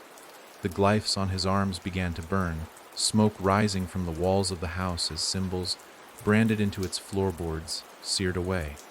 He opened his eyes. Somehow, some part of him. Nora looked into them. "You're still in there." His jaw didn't move, but a whisper passed through the vents. "I'm tired." "I know," she said. "Then let's finish it together." She reached into her coat and pulled out a box, old, wooden, cracked. The music box. The original, not a reconstruction. The one from their childhood. Still broken. Still stained with something Elias never dared clean. She wound it. The music started, and the house screamed. Walls buckled. The floor split. Rooms collapsed in on themselves, shrieking like wounded animals. The children in the woods howled and vanished. The wallpaper peeled itself off like skin in a fire. Nora held Elias's hand, even as the chair splintered, even as his flesh fell away, even as the house bled its last scream, and died. This time, for real. No tricks, no lingering shadows, just ash. And mourning Elias lay on the ground, breathing, whole, weak, but alive, Nora beside him, and around them, nothing, just silence, no house, no ghosts, no whispers, just the sound of wind through trees, and the music box still playing, faint, familiar, and finally, at peace. It was quiet in a way Elias hadn't felt in years. True silence, not the kind that hides things behind walls or between breaths. The kind that followed finality. The kind that suggested, for once, the nightmare had reached its last page. He lay on his back, staring up at a pale blue sky, the kind that always came after a storm. Trees framed the horizon, still and golden in the early morning light. The ground beneath him was warm, not pulsing, not writhing. Just earth, dirt, real. Beside him, Nora sat cross-legged in the grass, her eyes closed, face tilted toward the sun. She didn't speak, didn't look at him, not at first. And Elias didn't press her. Neither of them had words left, not ones that could be spoken here, in this strange stillness that felt more fragile than comforting. Every part of his body ached, but not from pain, from weight, from the sheer exhaustion of holding the house inside him for so long. He sat up slowly, half expecting the world to shift again, half expecting the grass to curl away, revealing more stairs, more rot, more lies. But nothing moved, no heartbeat underfoot, no breath in the trees, just mourning. "What happens now?" he asked. Nora opened her eyes, turned to him.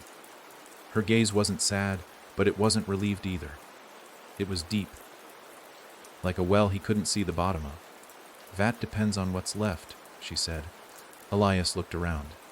The land where the house had stood was empty again, flattened, almost too smooth. Like something had pressed it down with a massive hand. There were no bones anymore. No foundation.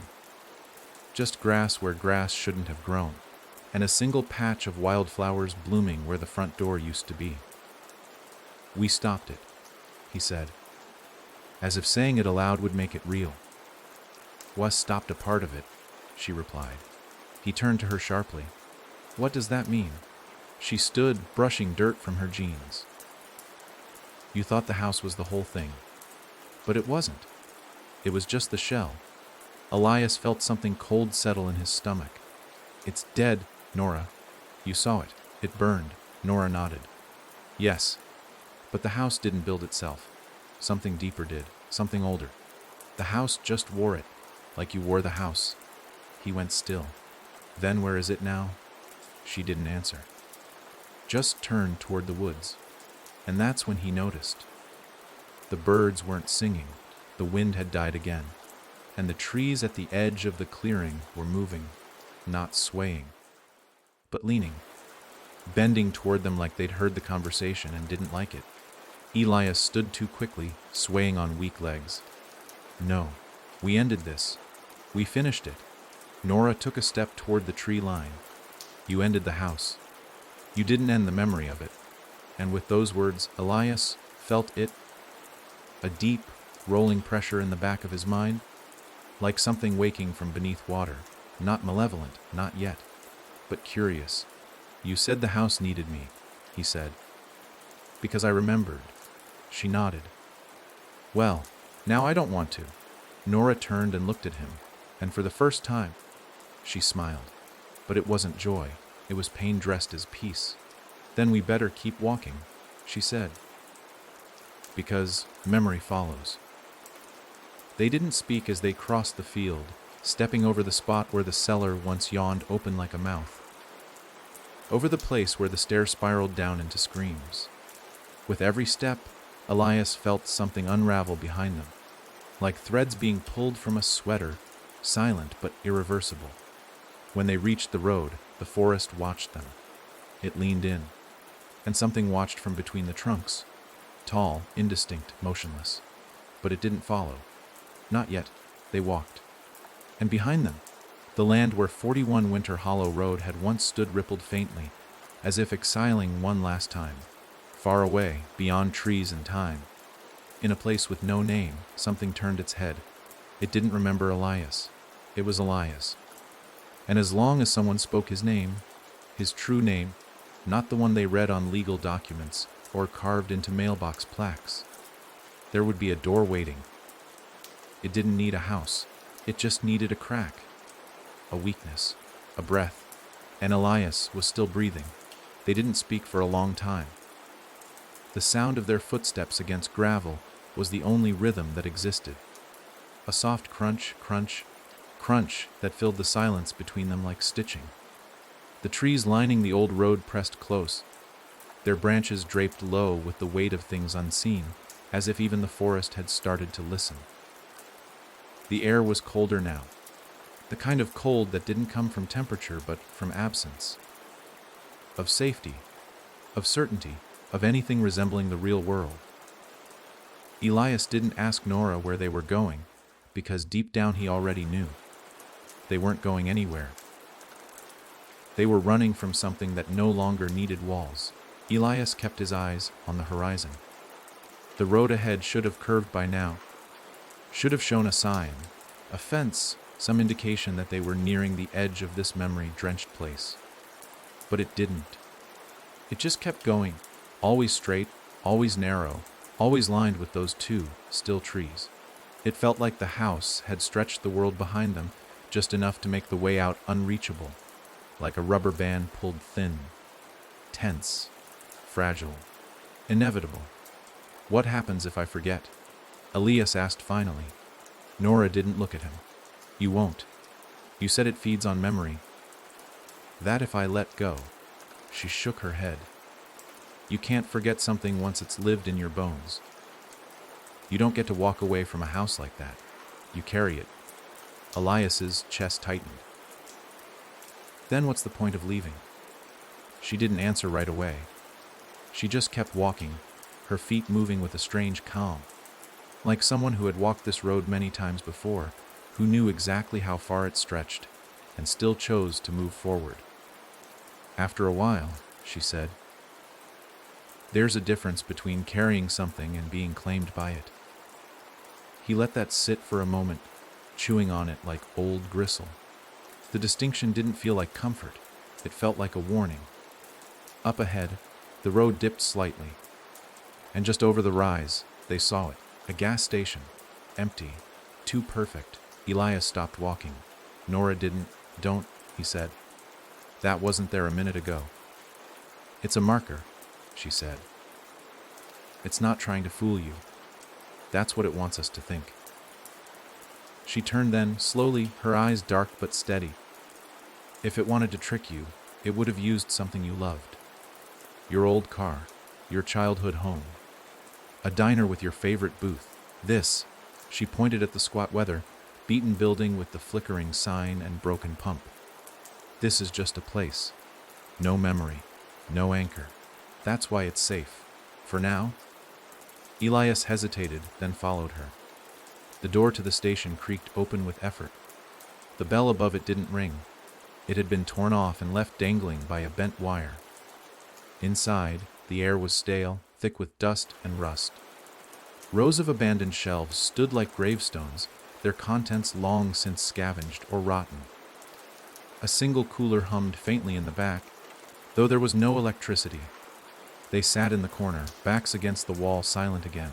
Nora pulled something from her jacket. A book. Thin. Battered, its cover peeled like old skin. Elias recognized it immediately. His old journal. You kept it? He asked, barely above a whisper.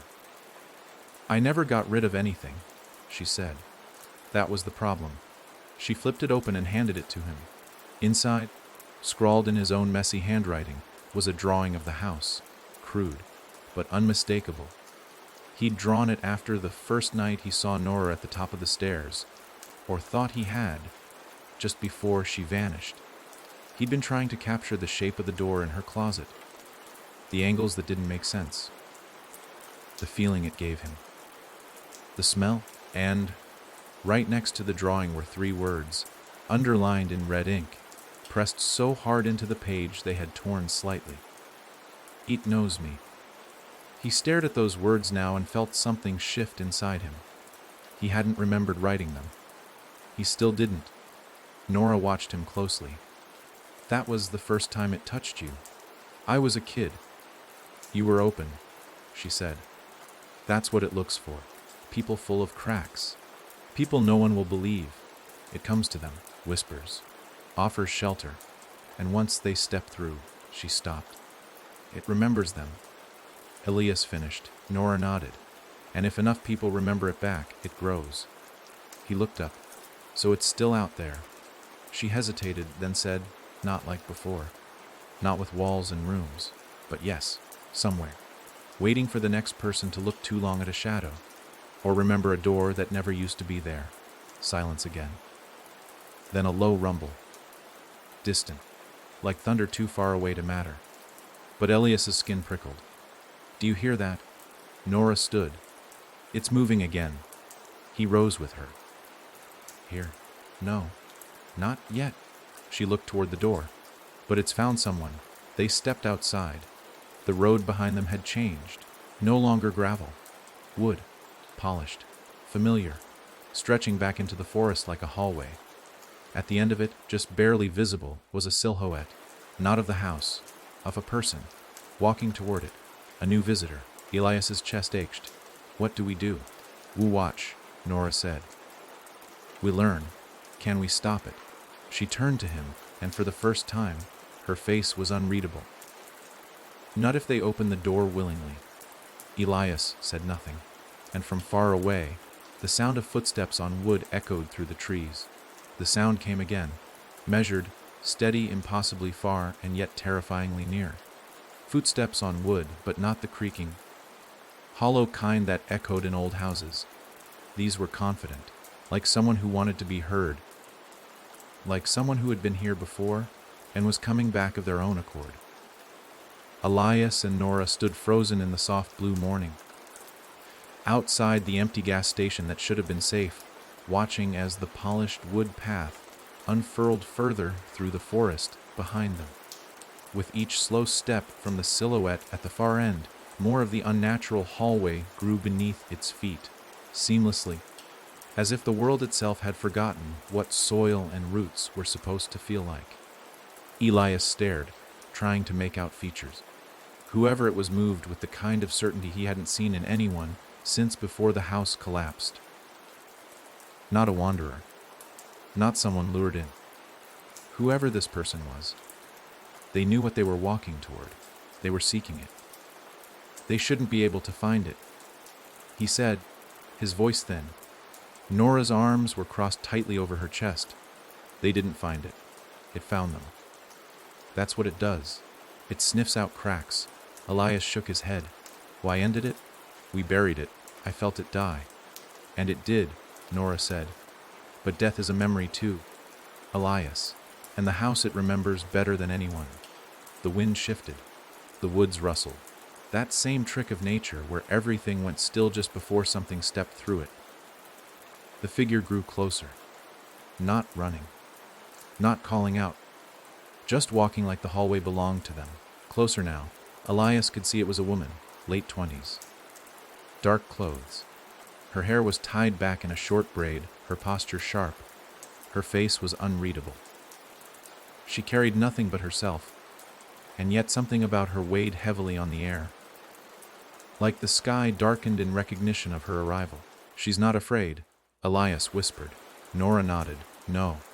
That's what worries me. The woman stopped a few feet away from the edge of the wooden path. There the forest ended abruptly, like a page torn mid-sentence. On one side, earth. On the other, polished floorboards that stretched backward into nothing. Elias stepped forward. "You don't want to go that way." She turned her head just slightly, enough for him to see her eyes. Brown, clear, focused. "I'm not here for advice," she said. Her voice was calm, too calm. "What's your name?" he asked. "Lina." He took another cautious step. "Where are you from?" "I've been from a lot of places." "Doesn't matter now." Nora moved beside Elias, voice quiet but firm. "Do you remember a house?" Lina blinked once. "Not yet, but it remembers me." Elias felt his stomach turn. She took a step toward the edge of the wood where the hallway began. "You don't understand," he said quickly. "You're not walking into a building. You're walking into yourself. And once it starts showing you things, there's no turning back. It'll feed on you, shape you, bury you." Lina didn't stop. "Then maybe that's what I deserve." The statement hung in the air like a curse. Elias stepped between her and the hallway. "I lived in it. I was it. I've felt it chew through my memories, my bones, my name. I know what happens when you think you can face it and walk away clean." "Good," she said, eyes narrowing. "Then maybe you can show me the shortcut." Nora's hand landed on Elias's shoulder. Her grip was tight. "We can't stop her. We have to try," he hissed. "No," she said. "We have tried. Over and over. You think you were the first. You think you were the last. The house doesn't need to exist in wood and brick to lure people in anymore. It just needs a thought. A memory. A loose thread." She looked at Lina, eyes hard. "And she's already pulled hers." Lina turned to them one last time. "I came here to open something. If it's not the house, it'll be something worse. You can't save me from that." She stepped onto the polished wood. The trees groaned. The sun dimmed. The road behind her vanished. And just like that, she was gone. Elias stood there, breath short, his hands trembling. "It's starting again," he said. "No," Nora corrected. "It never stopped." He turned to her, panic rising in his throat. "Then what do we do?" "We can't just watch them walk in one after another." Nora looked back at the place where Lina had disappeared. The wood had already faded into the earth, leaving no trace of her passage. "We don't watch," she said. "We follow." His mouth opened, but she was already walking. "Wait, Nora, we just escaped. And if we leave them behind, we become the house all over again." He caught up, falling into step beside her. "You're saying we go back?" She didn't look at him. "Not back. Through. This time, we don't run from the rooms. We open them. All of them." Elias glanced behind him. The gas station was gone now, not faded, erased. Ahead of them, the road reappeared, long and narrow and made of memory. Somewhere on it, Lina was waiting. And further still, the house would build itself again. Not from blueprints, but from them. The road stretched endlessly ahead of them now, not a path made of wood or gravel or memory. It was something more abstract, like walking across a breath held too long. The forest peeled away the deeper they moved, not as if they were leaving it, but as if it was retreating from them, unwilling to touch what lay ahead. Elias followed Nora in silence, every footstep heavy with the weight of dread he hadn't felt since the day the house first opened its mouth to swallow him whole. Only now. The difference was stark and terrifying. This time, he wasn't being dragged. He was going willingly. The world around them didn't look wrong, but it felt wrong in the bones, like an abandoned set that had been reset just slightly off. The colors too muted, the air too dry. The sky above flickered between dusky gray and something that resembled dawn but without warmth.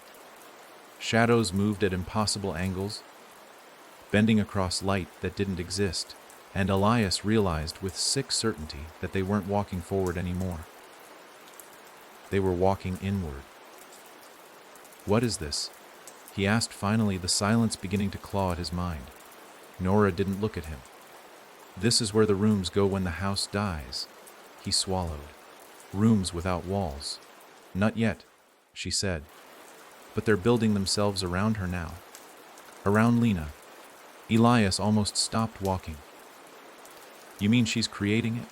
She's remembering it. And that's worse. That word again. Remembering. It echoed like a threat, because Elias finally understood the truth: the house didn't invent horrors. It remembered them. Siphoned them from people who carried tragedies too heavy to leave behind. It mirrored their brokenness, expanded it, lived in it. Each visitor brought a new room. Each memory became a door. And Lena had just built the first floor.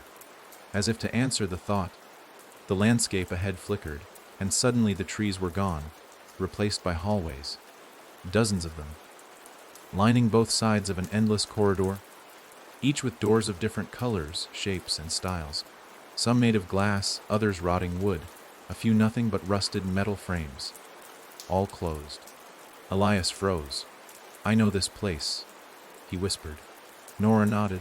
So do I. They were standing inside the mind of the house now. Or maybe the house inside them. It didn't matter. What mattered were the doors. Each one pulsed faintly, like they were breathing. And as they stepped forward, one door creaked open on its own. Darkness spilled out of it. Not pitch black.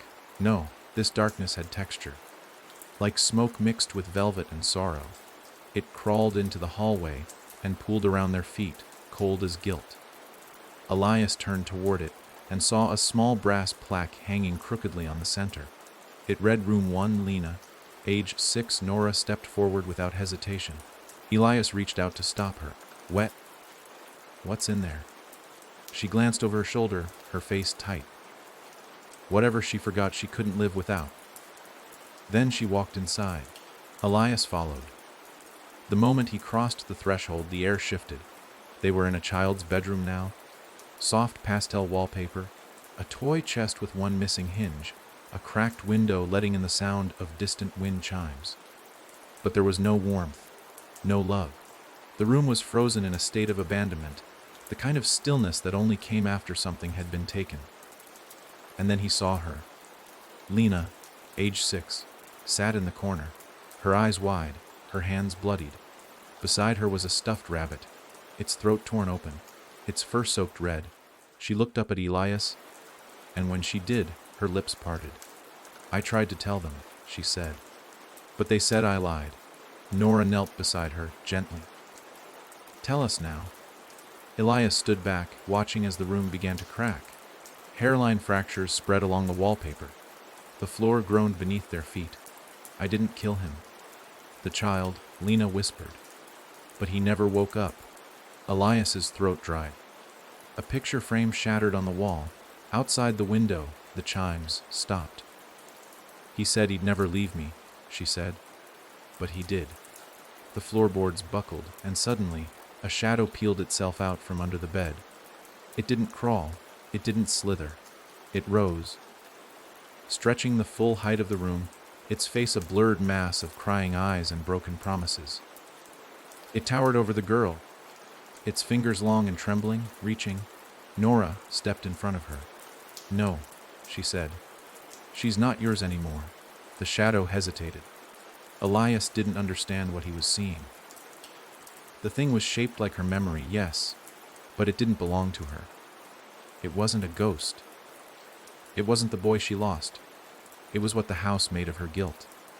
The room began to collapse inward.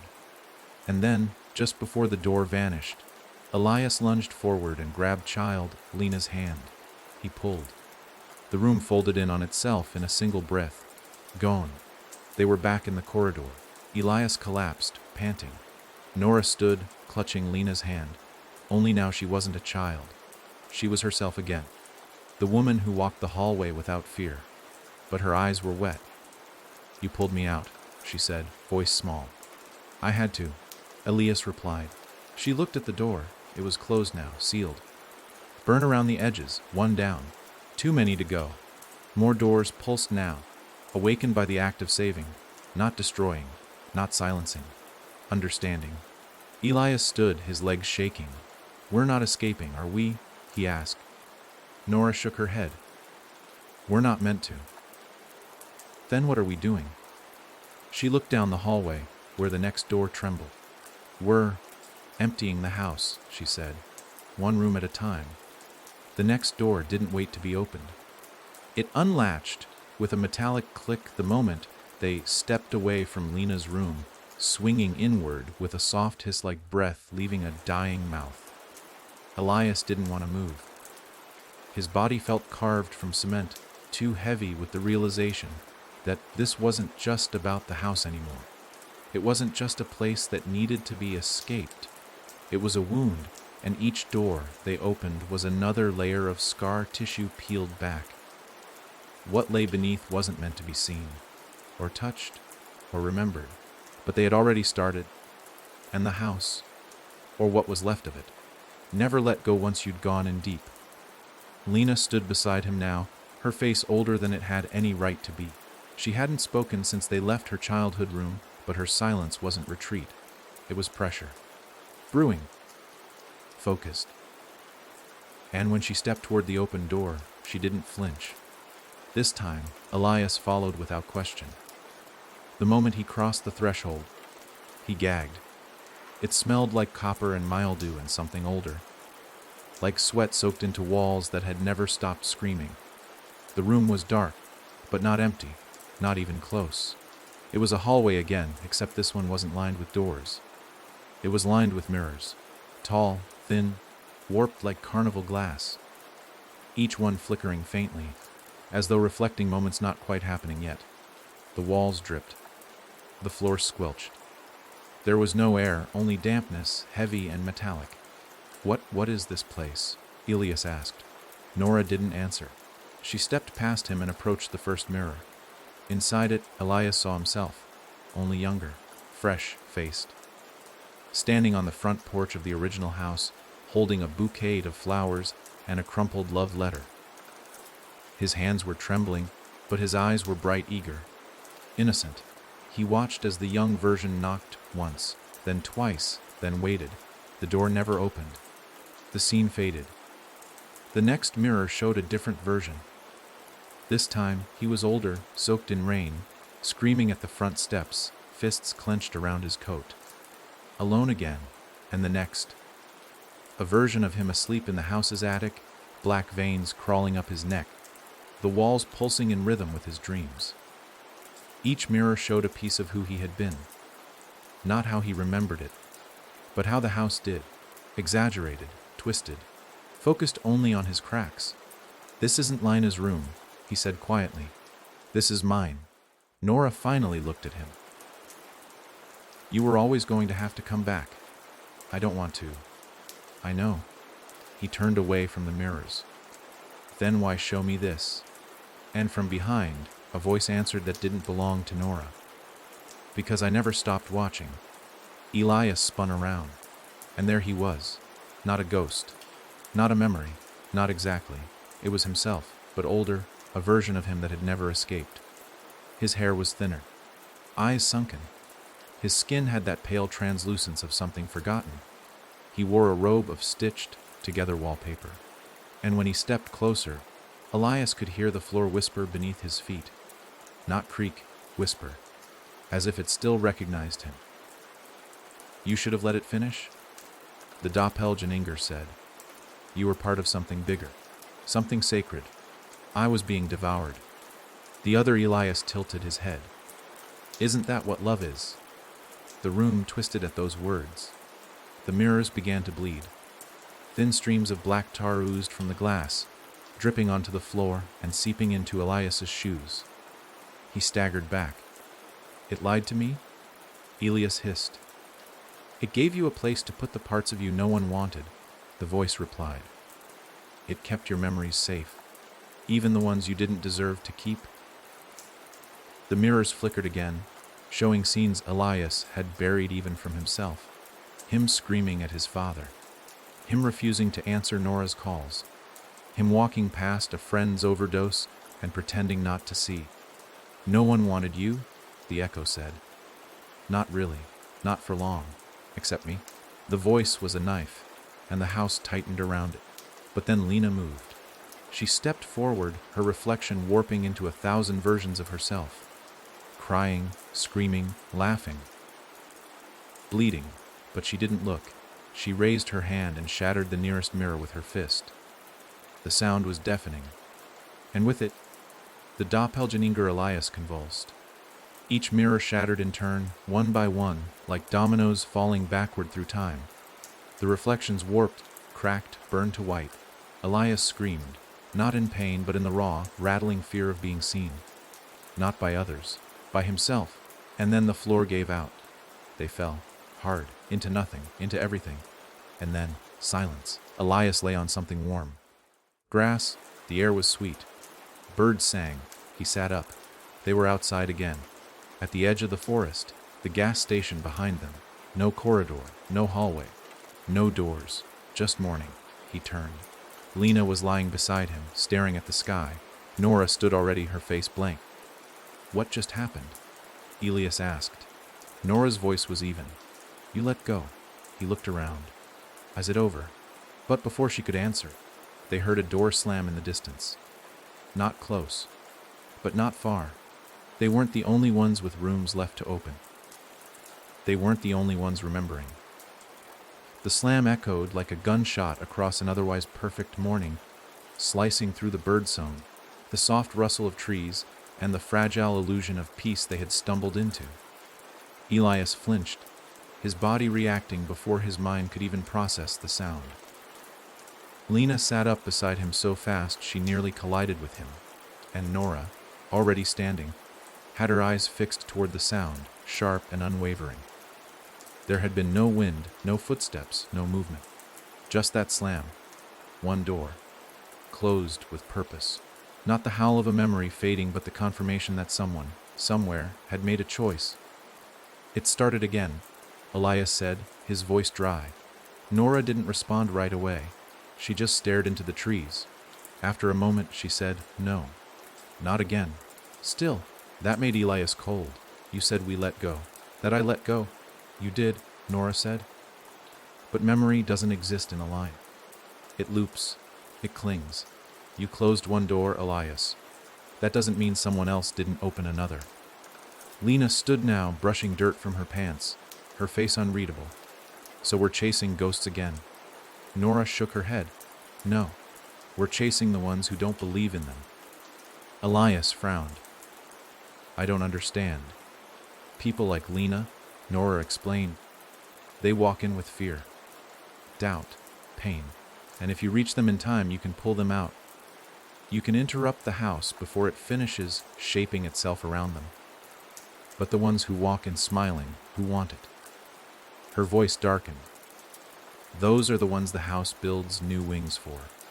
Elias took a step back, chilled by her words. You mean there are people who help it? Yes, Nora said flatly. Some don't even know they're doing it. Others. They remember on purpose. They hold on to the worst things just to keep feeling something. The house loves that. It grows fastest in people who won't let go. And then, as if summoned by that idea, the air changed. It thickened. Grew heavy, like humidity born not of heat but of pressure. The birds stopped again. A second door slammed, not nearby, but louder than before. Not a closing now, an opening. Lena turned to the sound. It's calling. Elias felt something inside him twist. But it already had me. It used me. Why would it call again? Nora answered without hesitation. Because you still remember the way back, and it wants you to bring someone else in. He felt sick. No, I won't. You already did, she said quietly. That stopped him. What? Lena's eyes locked with his, her voice barely more than a whisper. It's not calling you. It's calling through you. And Elias remembered the photo. A face. A girl, blurry in the background of one of the house's old hallway photos. Someone he didn't know then, but who'd been close. Too close. A friend from high school. No, younger. Someone he'd known just long enough to forget. Merrily, he said aloud. The name dropped into the air like a stone into water, and the ripples came instantly. Trees bent. The sun dimmed. Somewhere in the distance, a music box began to play. Not broken, pristine, soft, delicate, inviting. Lena turned sharply. She's inside. Elias blinked. But how? She found something? Nora said, already moving. Something you left behind. An object, a note, maybe even a smell. Anything the house could use to anchor itself to her. I never gave her anything. Elias protested, chasing after her. Memory doesn't ask permission. Nora snapped. If you touched her life, even for a moment, it's enough. The three of them moved through the trees now, fast, chasing the sound of the music box. The woods warped again, thinning unnaturally as they passed, the trunks bending into the shapes of banisters and beams. Shadows peeled away like wallpaper, revealing glimpses of brick and plaster. And then, there it was, the house, but not the one Elias knew. This one was smaller, newer, still forming, only a single story, its edges faint and soft like a dream just starting to take shape. The windows flickered, some showing rooms, others pure darkness. The door stood open, music drifted from within, and just beyond the threshold, a girl, 17 maybe, wearing a school uniform, frozen, staring inward. 1 foot already over the threshold. Marley, Elias's voice broke. Marley, don't. She didn't turn. He lunged forward, but Nora caught his arm, yanking him back with a force that startled him. You go in now, it seals around you both, she hissed. Don't run in blind. You'll only feed it. But I know her. That's exactly what it wants. Lena stepped forward. Then let me go. Nora paused. You sure? She doesn't know me. That's the point, right? I can reach her before the house makes her see. Elias watched helplessly as Lena approached the house. The moment she crossed the grass, the structure sharpened, solidified. The music grew louder, the walls gained texture, and Marley turned. Her eyes were blank, no recognition, no fear, only the soft, hazy stare of someone caught in a memory that didn't belong to them. Who are you? She asked Lena.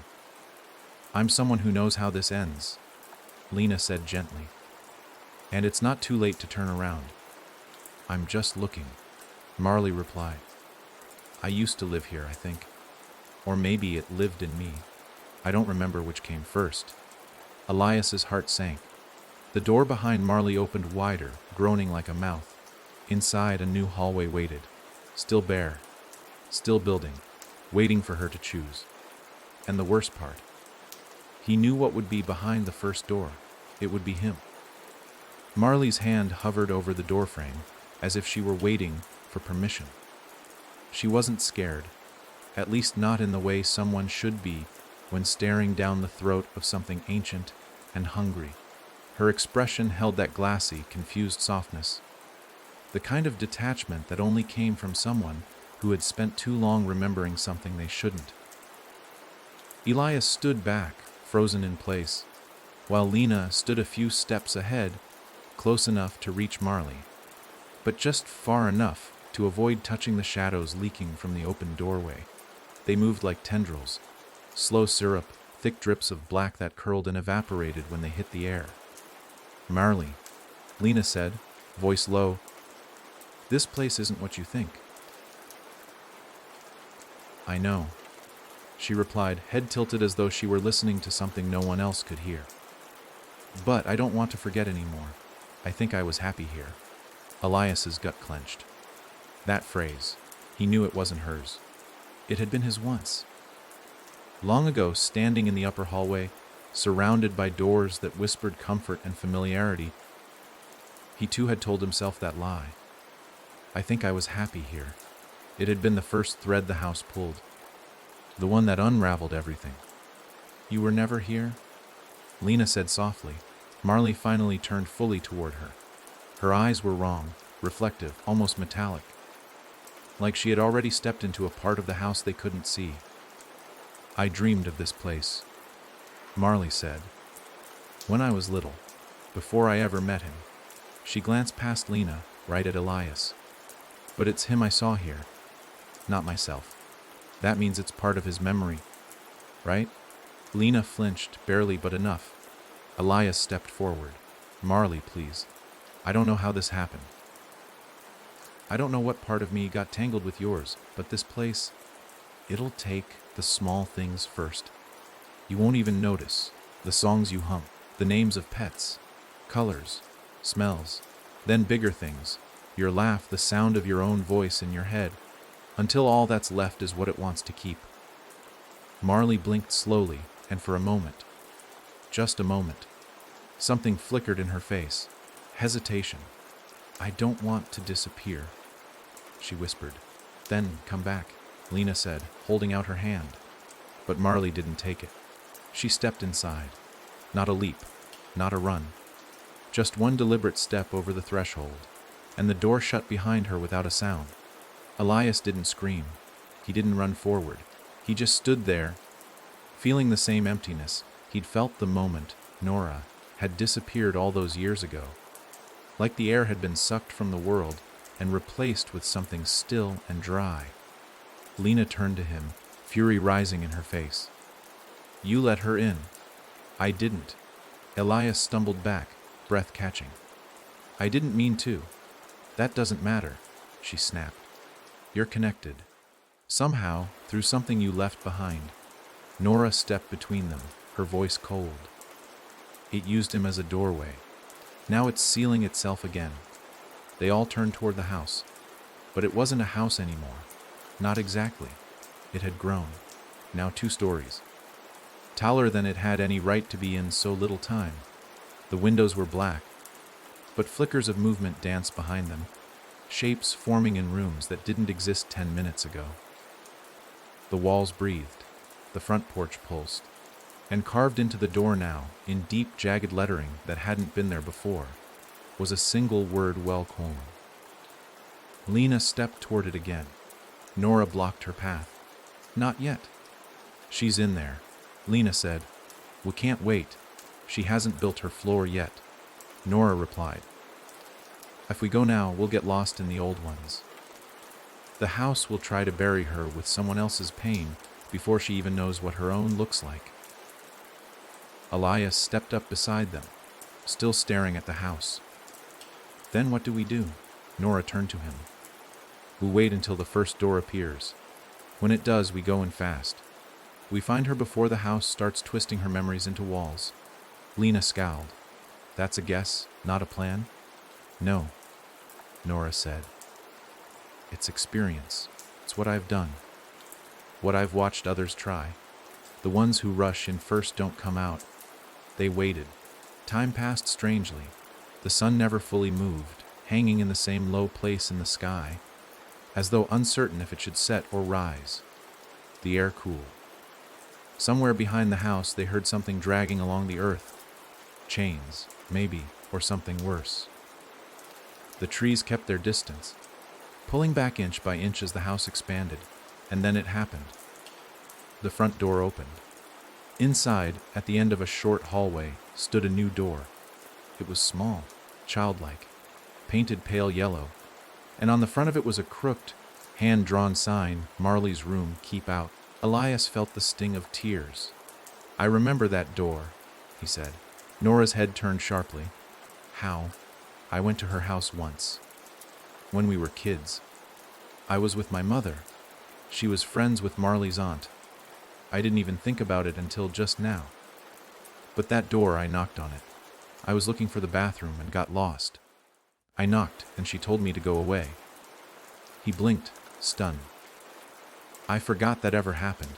Lena's face went pale. You were inside her house. For like 2 minutes, Elias said. I never even saw her face. Nora nodded slowly. That's all it needed. A memory. A sound. One moment to stitch together the thread. Lena didn't wait. She stepped into the house. Nora followed, and so did Elias. The door shut behind them. The hallway smelled like crayons and lavender. But the walls were lined with photos Elias had never taken. Moments of Marley's life that had been redrawn with him in them. Birthday parties, camping trips, graduations, always at the edge of the frame, smiling, watching. I was never there, he whispered, but you are now. Nora replied grimly. The yellow door creaked open, and inside, Marley sat on a twin bed, staring at the wall that now bore a mirror. And in the mirror, she wasn't alone. Marley didn't look up when they entered. She just sat there on the edge of the bed, her fingers digging into the pale pink comforter. Eyes glued to the mirror on the wall across from her. The room was warm, unnaturally so, like heat that came not from sunlight or any source of comfort, but from being trapped inside a memory that kept playing on repeat. It smelled faintly of melted wax, nail polish, and something Elias couldn't place at first, until it hit him. Burned plastic, the scent of something sweet that had gone wrong. The mirror itself looked ordinary, framed in simple white wood that had yellowed with time. But what it reflected wasn't the room. Not exactly. It was Marley's room, yes, but slightly off. The angles were wrong, the corners darker, deeper. Shadows moved where they shouldn't. And worse, Marley was not alone in the reflection. Sitting beside her in the mirror was Elias. But not Elias as he was now, younger, clean, shaven. Smiling that same crooked smile he hadn't worn since he first arrived at the house all those years ago. But his eyes in the mirror, they didn't blink, didn't breathe. And Marley was talking to him in soft, hushed tones, completely unaware that no one sat next to her in the real room. "She thinks I stayed," Elias said, stunned. "She thinks I was there all these years." Nora stepped beside him, eyes narrowed at the glass. No, the house made her think that. It used that one memory, your knock on her door, and built you into her life. Lena moved to the edge of the bed slowly, crouching so she was eye level with Marley. "Hey, Marley, it's me. Do you remember my voice?" Marley didn't blink. "He said you were the one who took him away, that you were jealous." Lena froze. Elias's throat dried. "I never said that." "She doesn't know," Nora said. "Not really. She's not speaking to you. She's speaking to what it showed her of you. It's layering lies on top of that one real thread." Marley turned slightly now, still not making eye contact, but enough to expose a tear rolling down her cheek. "He told me we'd always be in this room, that we could just stay and nothing bad would happen. He promised I wouldn't have to grow up." Her voice cracked. "I don't want to grow up."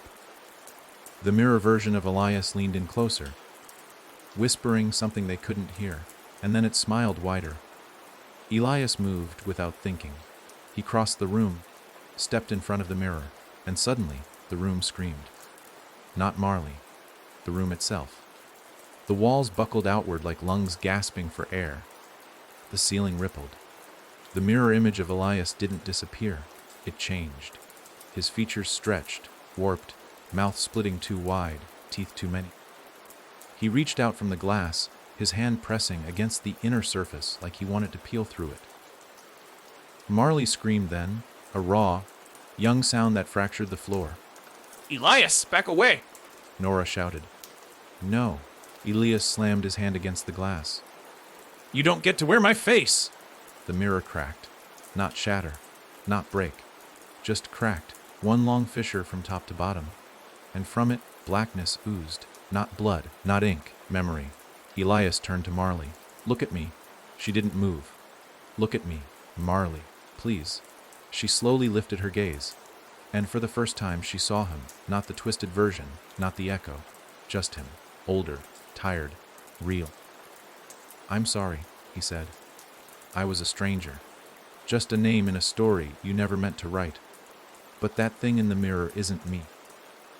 It's what this place made out of something we both forgot." The mirror version convulsed, its face splitting wider.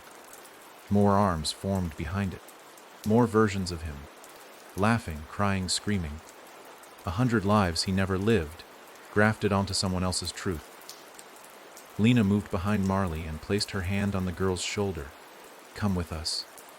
Marley trembled. "What if it follows? It can if you let go," Nora said from the doorway. "Not just of Elias. Of all of it. The idea that it ever gave you something worth keeping." Marley stared at the mirror. And then she stood, and as she did, the mirror finally shattered. Glass flew in every direction. None of it touched them. Instead, it melted before hitting the ground. The room quaked. The bed rotted in seconds. The walls turned to ash, and the door burst open, revealing the hallway again. But this time, the house was retreating. Not collapsing, just shrinking. Pulling itself back like a wound ceiling. They ran, no time to look back. The moment they crossed the threshold, the house exhaled, an enormous breath that blew the leaves outward in every direction. And when Elias turned around, it was gone. Not a ruin, not dust, just gone. Marley dropped to her knees in the grass, panting. Nora crouched beside her. "What do you remember?" Marley looked up at her.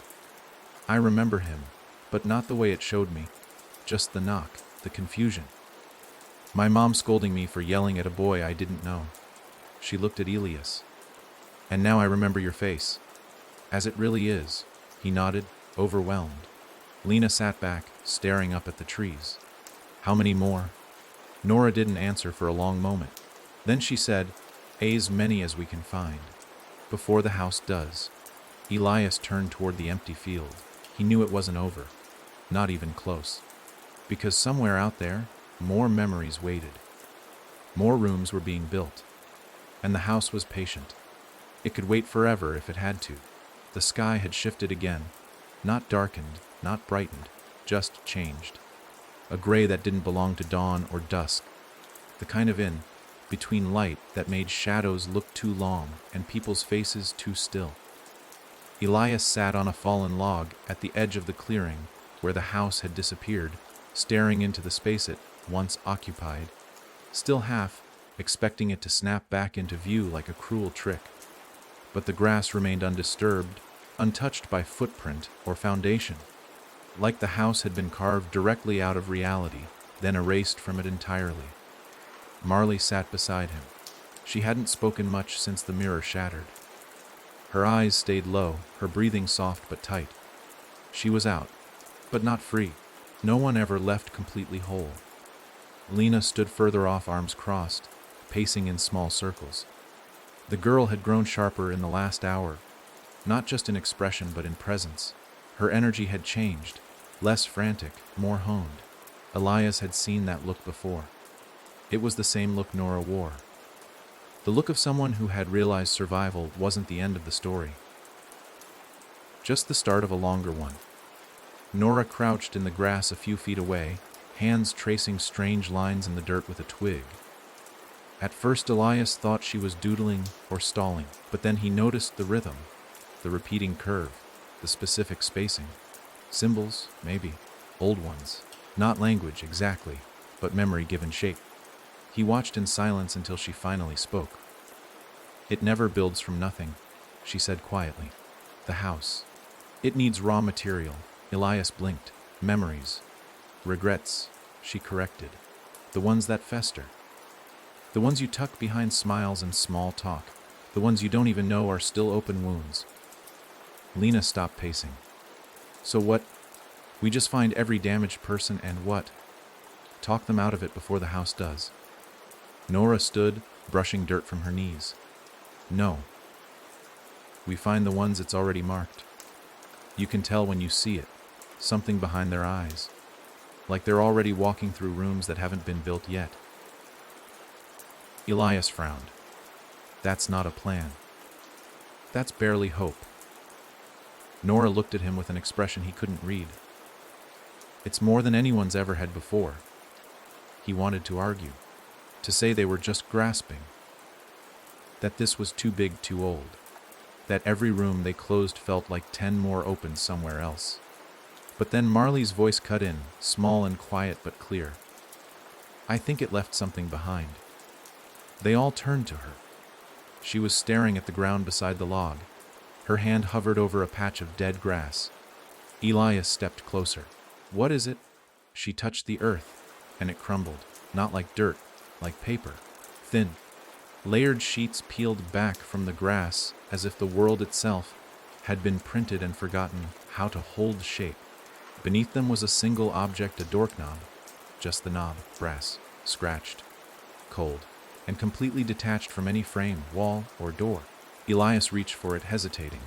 Nora stopped him. "Don't touch it yet." "Why not?" "Because it doesn't need a door to open something." Lena leaned in. "Then what is it?" Nora stared at it. "It's bait." Elias narrowed his eyes. "For who?" And then, like an answer, someone screamed. Far.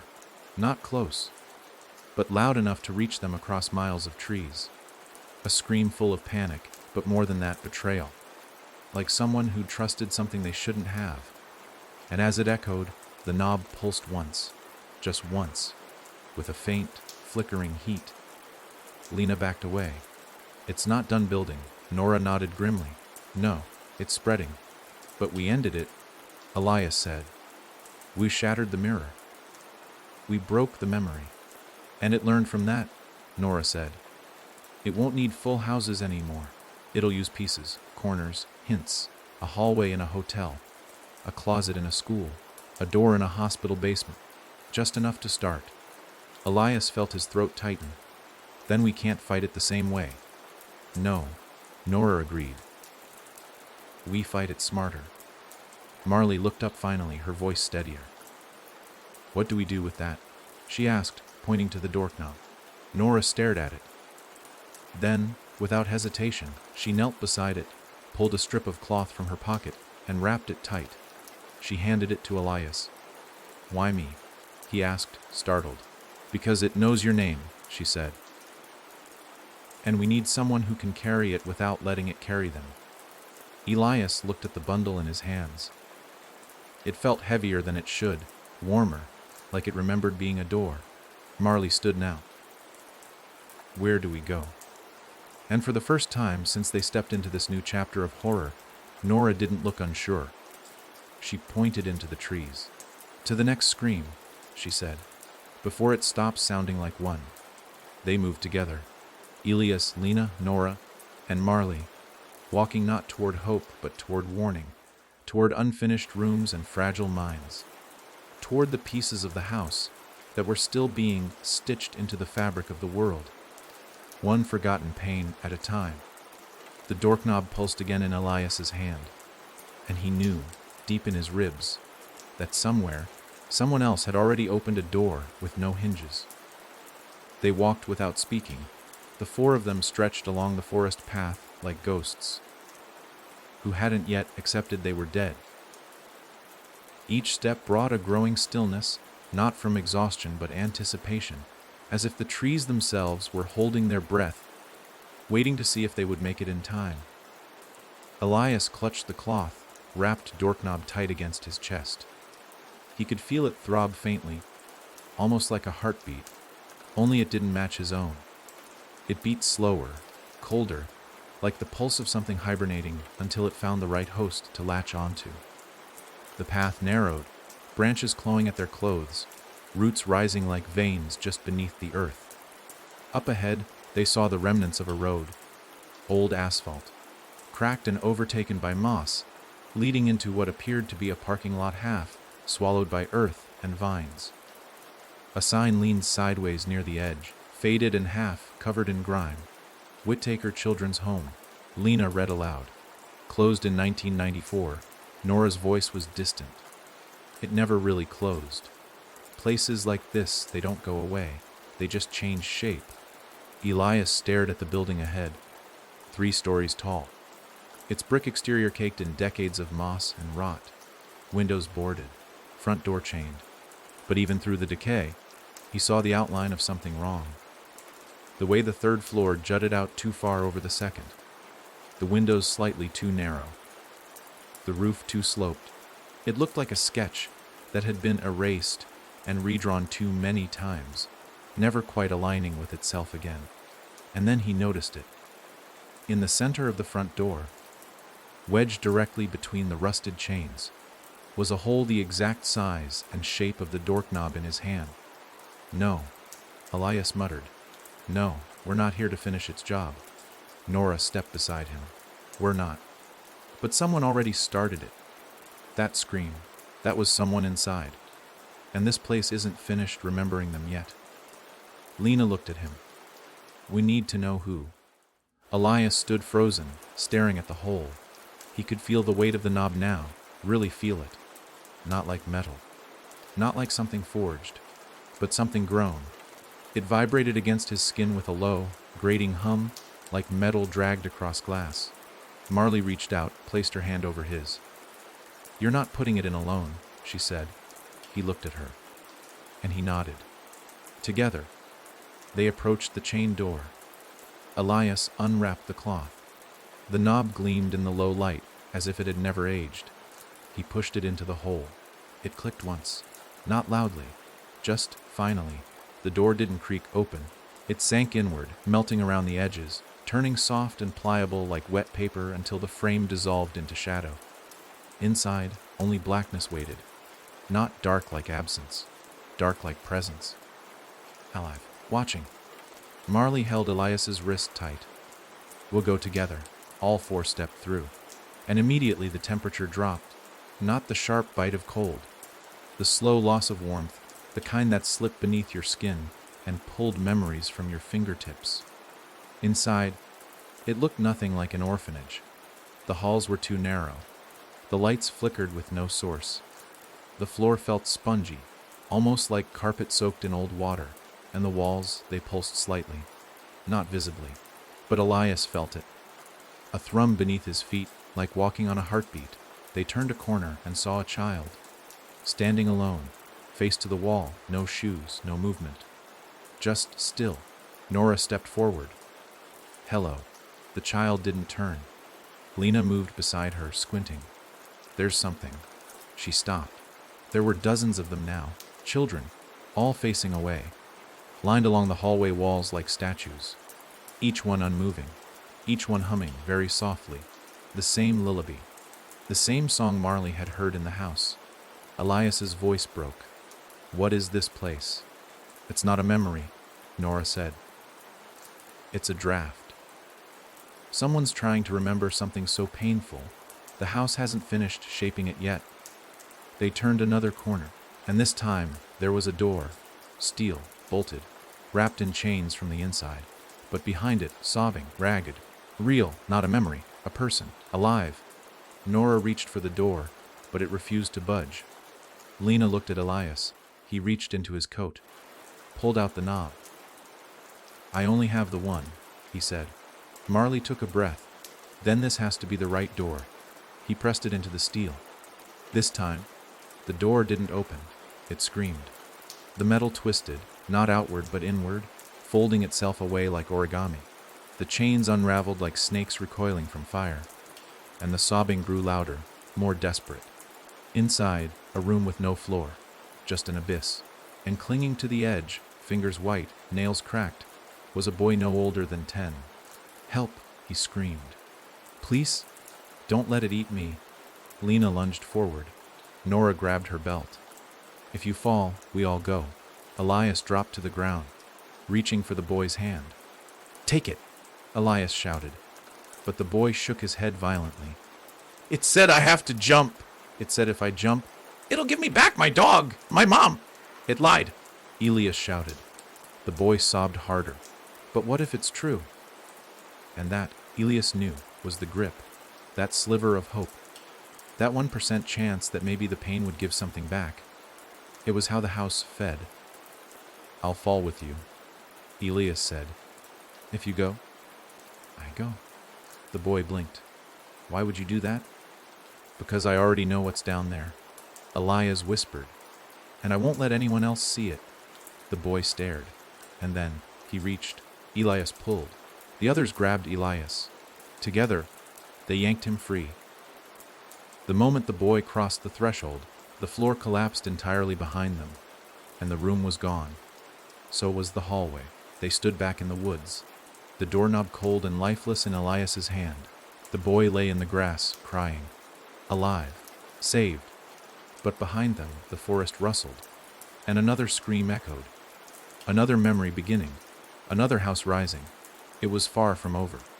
And they were running out of time. They didn't rest. Not because they didn't need to. God, they did. But because rest was the lie the house used, when it wanted you to stop moving. And everyone here had finally learned stillness was when it caught up. So they walked, even though their legs ached and their thoughts were fraying like threads pulled too tight. The boy, his name was Micah, clung to Marley like a little brother she hadn't realized she needed. He hadn't said much since they'd pulled him from the void, but his eyes didn't leave Elias. Not out of fear, out of recognition. Like whatever he'd seen in that unfinished room had glued Elias's face to something deep inside him. The knob in Elias's pocket was colder now. Dead weight, no more pulses, no more warmth. It had done what it needed to do, for now. But he couldn't shake the sense that he was still carrying more than metal. Something else had latched onto him when he touched it, something quiet and listening. Nora was the first to speak after miles of silence. This one won't have a door. They were in a new part of the forest now. The trees bent inward at strange angles, like they'd grown away from something. The air smelled different, sour, coppery. Not rot, exactly. More like shame. A scent you couldn't place but always recognized once it found you. No door, Elias asked. Nora nodded. Some memories don't want to be remembered. They fight being shaped. That makes them harder, more dangerous, like rabid dogs chewing through their own leash. Marley frowned. Then how do we find it? We won't, Nora said. It'll find us. Lena stopped walking. You're saying it's loose already? It's halfway out? Nora replied. We're not just trying to shut doors anymore. We're hunting something that escaped its room before it finished forming. Micah whimpered softly. Elias placed a hand on the boy's shoulder. Then what do we do when we see it? Nora's voice was barely a breath. Don't believe what it says. They came upon the clearing slowly, like the world was shrinking around them. Trees leaned away. Grass thinned. The ground darkened, not black but bruised, like it had been stepped on by something too heavy to be seen. At the center of the clearing stood a house, but not the kind they'd entered before. It had no roof. No walls. Only scaffolding made of rusted pipe and frayed rope, a skeletal frame that outlined rooms without enclosing them. Chairs floated midair in dining rooms with no floor. A bed hovered in the center of a suspended bedroom, its sheets stiff with old blood. Pictures hung from invisible nails, and moving between it all, memories, fragments, scenes, like watching film strips tangled in the wind. A man hitting a woman in a kitchen with no appliances. A girl crying beneath a staircase that wasn't attached to anything. A pair of twins with matching burns laughing in the dark. And then a boy, a different one, older than Micah, maybe 16, standing still, watching them. He wasn't part of the memories. He was real, and he looked terrified. Do you see him? Elias asked. I see him, Marley said. Micah clung tighter to her leg. Nora stepped forward. He's the center. The house escaped through him. The boy took one step back. The scaffolding groaned like a dying animal. Don't let it use your name, Nora warned. Elias looked at her. What do you mean? If it says your name while you're inside its structure, it can take your shape. The boy's lips moved. Elias couldn't hear the words, but Micah screamed. His voice broke the illusion. The boy was suddenly everywhere. On top of the floating bed, in the kitchen with the man, at the bottom of the bloodied staircase. He was every version of himself all at once, laughing, crying, screaming, begging. I didn't want to remember, he said, and his voice echoed like it was made of metal and thunder. I didn't want to see it again. Nora held up her hand. You're bleeding into the structure. You have to pull back. I can, the boy screamed, and then he tore, not in flesh, in memory. His face split, a seam forming down the middle, revealing not muscle or bone but moments. A dozen scenes played across his body like film projected on skin. Abuse, neglect, loneliness, cold birthdays, empty rooms, calls that never came. Elias watched, helpless, as the boy collapsed. The house groaned again, and then it began to rebuild. Not like before. It didn't grow walls, it grew faces. Dozens of them. From the frame, from the floor, from the sky. All people the boy had seen, known, imagined. And one of them was Elias. Another, Marley. Another, Micah. They were puppet versions, hanging from the rafters by invisible strings, their mouths opening in silent screams. We can't let it finish. Nora shouted. But how do we stop a memory from forming? Elias asked. Nora looked at the real boy, now sobbing, curled at the center of it all. Get to him. Make him choose. Elias ran. He didn't wait for the others. He leapt across the splintering scaffolding, dodged floating debris, ignored the copies of himself reaching out with hollow eyes. He reached the boy. Hey, look at me. The boy blinked through tears. They're not real, Elias said. They're pain, shaped like people. They're not who you are. The boy shook his head. They're all I am. No, Elias said. You are the one who remembers them, not the other way around. You're the narrator, not the story. The scaffolding cracked beneath them. One of the puppets screamed in a perfect replica of Marley's voice. The boy looked up and nodded, and in that moment, everything reversed. The house caved in on itself, not collapsing but folding, shrinking like paper soaked in water. The scaffolding turned to dust. The memories unspooled, flying upward into the sky like ash, and they were back in the woods again. No building, just quiet, just breath. The boy lay on the grass, alive, free. Micah knelt beside him. Marley smiled. Lena nodded. And Nora, at last, allowed herself to sit. Elias felt the knob in his pocket stir. It wasn't finished. More doors waited, and more people were bleeding. The quiet after the collapse never lasted. It never did. It only gave the illusion of pause, a cruel, short breath before something deeper emerged from the wreckage. The boy, his name was Jaden, sat with his back against a tree, his eyes hollow. The kind of stare you only saw in people who'd glimpsed themselves from the wrong side of a memory. He hadn't spoken since the house folded in on itself. His lips parted now and then like he might say something, but no words ever came. Elias knew better than to force it. Some people don't need comfort. They need silence. Room to reclaim the pieces the house had scattered. Micah clung to Marley again, though his grip had loosened, not with safety, but wariness. He was too young for this. They all were, even the adults. Lena paced the edge of the clearing, chewing on the edge of a torn glove, while Nora sat cross, legged by the remains of something they all pretended not to see. What looked like the charred remnants of a staircase, not attached to anything, just sitting there, half buried in the earth like it had clawed its way up from underneath. Elias walked toward her. You've seen this before, he said. Nora didn't look up. Once. He waited. She sighed. There was a town. Small. Dead by the time I got there. A mining accident, officially.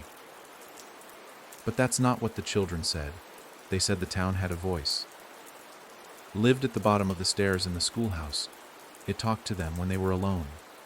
Told them things only they knew. Promised secrets. Swore revenge. And one by one, they went missing. Elias crouched beside her.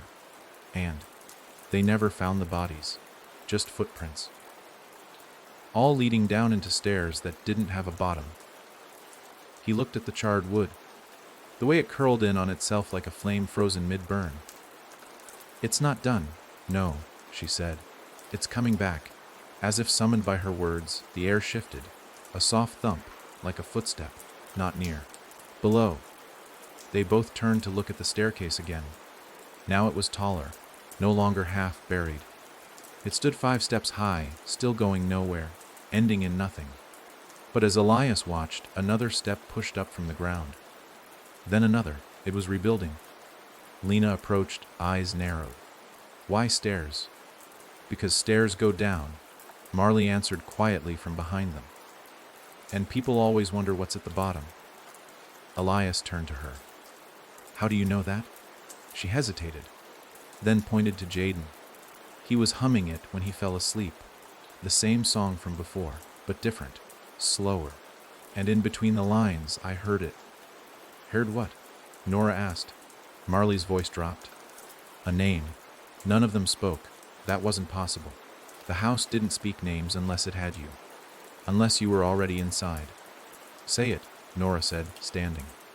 No, Marley snapped. If I say it, it'll hear us. It already does, Elias said. It rebuilt this much, didn't it? Micah whimpered. The staircase creaked again. Now it had 12 steps, then 13, then a voice. Faint, not calling, just whispering. So soft you couldn't understand it, but so sharp it went straight into your spine. Micah gasped and dropped to his knees, covering his ears.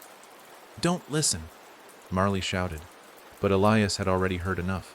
It wasn't words, it was memories. Snippets of pain, layered and stretched. A mother's disappointed sigh. A father's fists slamming into a table. The thud of shoes thrown at a wall. Screaming through closed doors. Apologies that came too late. Apologies that never came at all. All wrapped into one quiet voice saying, "Come down. I know you." Elias grabbed the knob in his coat. It burned. "It's calling to someone again," he said. "Not me this time." Nora's eyes flicked to the children, then back to the stairs. "Whoever it is, it's already halfway down." Lena stepped forward. "Then what are we waiting for?" The stairs now went 20 steps down, then 25.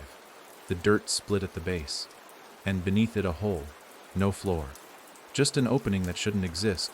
The bottom of the stairs finally had a destination, and the voice said one word, not loud, not shouted, just perfectly placed. "Elias." He froze. Nora turned. "Don't answer. It already knows," he whispered. "No," she said. "It remembers. That's not the same thing if you answer. You accept it. You give it a shape." The ground shook.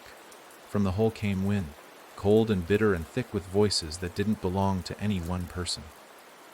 Screams, laughs, whispers, the sound of people forgetting who they were. And now, the stairs weren't waiting, they were unfolding.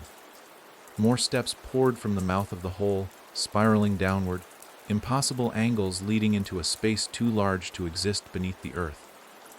And standing at the top of it now was another Elias, only this one was wrong. He wore the same clothes, the same tired face, but his eyes were empty. Not dead, not fake, just empty.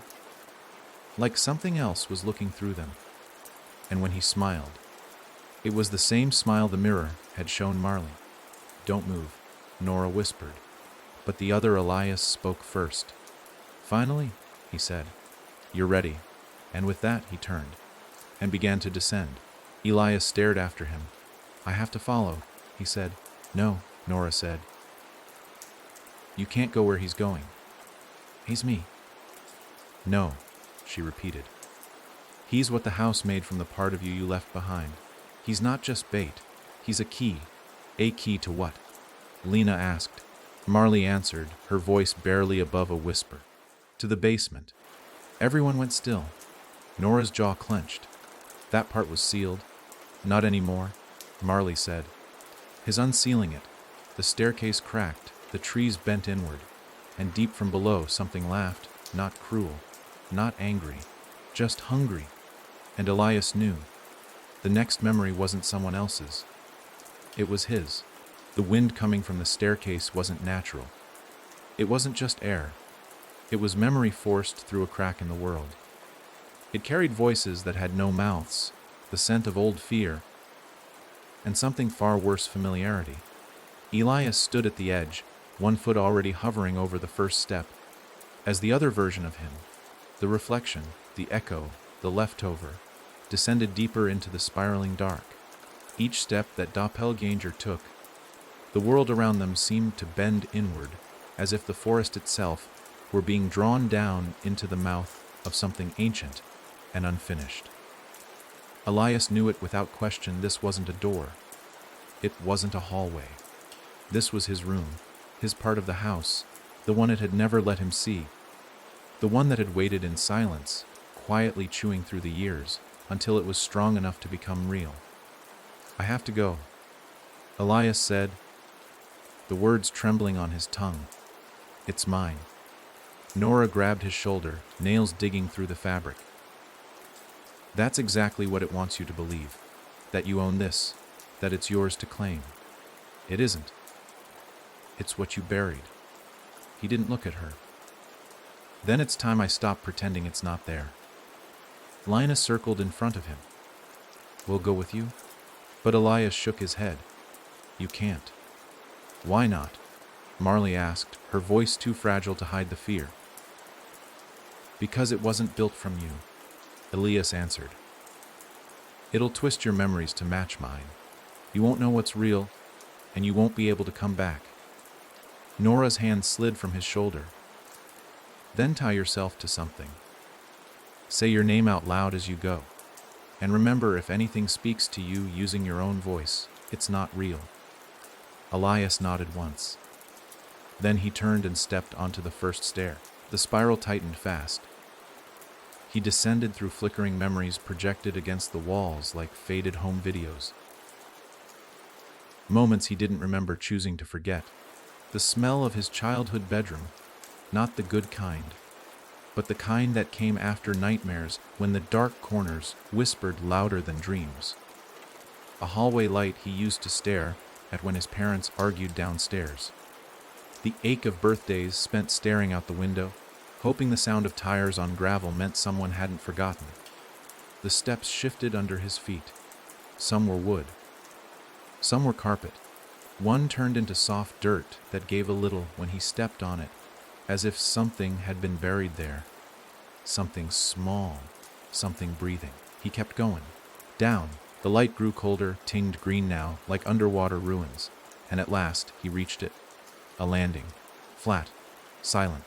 A room stood before him. The door was open. Inside, it was nothing like he expected. It was perfect. Spotless. Warm, even, like a memory protected. But too perfect. Like it had been polished by something that didn't understand what comfort really meant. The walls were lined with trophies he never won. Pictures of people he didn't recognize smiling beside a version of him that looked too happy, too whole. And there, sitting at the desk, was the other Elias. He turned as if he'd been expecting him for hours. "Welcome home," he said. Elias stepped into the room. "You're not me. I'm the best parts of you," the other replied, gesturing around. "The version that could have been. The one that didn't lose people. That didn't disappoint. That didn't bury the pain. I'm the version who remembered correctly." Elias stared. "That's a lie." "Of course it is." The other Elias smiled. "But it's one you've told yourself before, isn't it?" The room pulsed. Not visually, but in memory. And now Elias could feel it. This wasn't just his room. It was his prison. Every wall, every piece of furniture, was built from regret coated in fantasy. He stepped to the bookshelf and ran his fingers along the spines. Books he'd told people he loved but never finished. Stories he claimed shaped him, but that he never really read. He turned back. "I don't want this," he said. "You already do," the other Elias replied.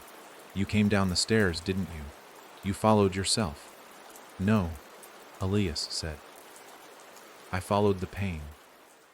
And with that, he walked to the center of the room and sat down in the chair meant for him. The other Elias tilted his head. "What are you doing?" Elias closed his eyes, letting it in. The room trembled. The walls warped slightly. The trophies cracked. Because Elias wasn't feeding the fantasy anymore. He was bringing the truth. "I never liked this room," he whispered. "It wasn't safe. I told myself it was, but it never was. Not once. And I stayed quiet about that for years." The air howled, and now the other Elias looked less confident. "Stop." But Elias kept speaking. "I lied to people. I smiled when I was breaking. I said I was fine when I wasn't. And this room, this fake, golden lie of a room, was where I buried it all." The walls collapsed inward. The trophies turned to ash. The books burst into fireless flame. The other Elias screamed, not like a man, but like a house falling into its own basement. And Elias stood up. He walked toward him, locked eyes, and said, "You're not me." Then he stepped through him. There was no impact, no resistance, just the feeling of stepping through fog. And then the floor disappeared. Elias fell, but only for a moment. He landed hard on dirt. Real dirt. Cold, wet, alive with roots. He looked up. The staircase was gone. Above him, the others stared down from the lip of a hill. He was out. Nora extended a hand. Elias took it. When he stood, but he didn't feel whole. But he didn't feel empty, either. "I closed the room," he said. Nora studied him. "No, you burned it." Elias looked back. There was no smoke, no embers, just a patch of ground that would never grow again. And the knob in his pocket. It had cracked down the center, splitting like a shell that had released something. It was dying, but he knew there were more, still waiting. And some would not go quietly. The wind had changed again, this time heavier, like it was laced with dust that hadn't tasted light in decades. After Elias escaped the room built from his own silence, no one spoke much. What could they say? How do you comfort someone who had just walked through a memory shaped not by trauma alone, but by everything they had willed themselves to forget? His silence wasn't empty. It had a weight, like something that hadn't been carried alone for years, was now suddenly exposed, naked in his hands. They camped at the base of the hill where the stairs had once been. Nothing remained of the strange, mind-bending descent. No wood, no shadows, not even the unnatural stillness. Just raw earth, cracked in a perfect circle, like the house had breathed out one final time and left a scar behind. It was Marley who noticed it first. The sound, a faint ticking beneath the soil, like a clock that had been buried but refused to stop keeping time. She crouched beside the cracked earth, ear tilted, lips parted. "There's something underneath," she said softly. "It's still moving." Nora glanced up from where she was cleaning the cracked doorknob, now wrapped again in thick cloth. "It's not done yet. These rooms, they don't vanish. They retreat. And when they're ready again, they return as something else." Lena walked a slow circle around the cracked patch. "Then it's not over. That thing you faced, Elias, it might just be the first version of a deeper root." Elias didn't look up. "No, it's not coming back in the same way. It doesn't need to. Because we're close now. Close to the center." "The center?" Marley asked. Nora nodded slowly. The house wasn't built. It grew. Room by room, memory by memory. But somewhere it has a beginning. The first splinter. The first buried thought that festered and became a door. Lena shivered. "You're saying there's a cradle, where the first room was born?" Elias finally looked up, and for the first time in hours, he wasn't unsure. "I know where it is." They stared at him. "You saw it in the room?" Nora asked. "No," he said. "I remembered it. It was a place I went once as a kid. A place I never talked about because it wasn't supposed to be real." He paused. "It was the old school. Not the one I graduated from. The one before that. The one no one talks about anymore." Nora's eyes darkened. "The one that burned down," he nodded. "The fire didn't kill anyone, not officially. But I remember seeing smoke in places it shouldn't have been. I remember stairs. That word again. It echoed through them." "Then we go," Nora said. "Now." The journey to the ruins took half a day. As they moved deeper through the forgotten roads and buried backways, things began to change. Trees thinned, air grew dense with silence, and the world itself started to feel slightly tilted, as if they were walking across a map that had been redrawn while they weren't looking. The school appeared suddenly. One minute, it wasn't there. The next, it was blackened walls half swallowed by vines, windows melted and shattered, the building sagging inward like something heavy lived in its chest. The front sign was broken in two, but the rusted letters on the fence still spelled it out faintly, CHA Paman ELMN to R West CHOL. Marley clutched Elias's arm. You came here. He nodded. For 2 years before the fire. Nora stepped ahead and pushed open the gate. It screamed in protest, like the place itself didn't want visitors. Inside the school, time had broken. Hallways twisted slightly, like they'd warped in heat that never left. Lockers still stood, some dented from the inside. Graffiti scrawled across the walls, not teenage scribbles, but messages. Crude letters carved deep into plaster with fingernails or glass. Dao do WN. T Bail Eva Reingser. I'm still INT Bassament. They moved in silence through the halls. Every creak, every crunch beneath their feet felt louder than it should. The building wasn't just decayed, it was alert, aware. And then they reached the end of the main corridor, a set of double doors. One was melted shut, the other hung ajar, black scorch marks licking up its edges. Elias stepped through first. What lay beyond was no longer a school. It was a memory carved into the bones of the building. The floor dropped into a wide-open chamber that should not have existed. Not in the blueprints, not in any architectural plan. It was round, cathedral-like, but wrong in its proportions. Too tall, too deep, and in the center, stairs. Not built from wood, not metal, but books. Stacked, crumbling, binding torn, titles burned away, books from the school, arranged into a spiral staircase that went down into blackness. At the top of the steps sat a chair, and in that chair, a teacher, or what had once been one. Her back was to them. Her hair was perfect, but her neck was too long, and when she turned, her smile ran up her cheeks, splitting her face in two. Class is in session, she whispered. Then the bell rang. But not a school bell. It was a scream. A chorus of screams. And from the base of the stairwell, children began to climb. Hundreds of them. But none of them were real. Their eyes were empty, their mouths wide open, and their fingers blood ink. Not blood, ink, as if they had been written once. And now they were being erased. Lena backed up. They're not people. They're memories, Nora said.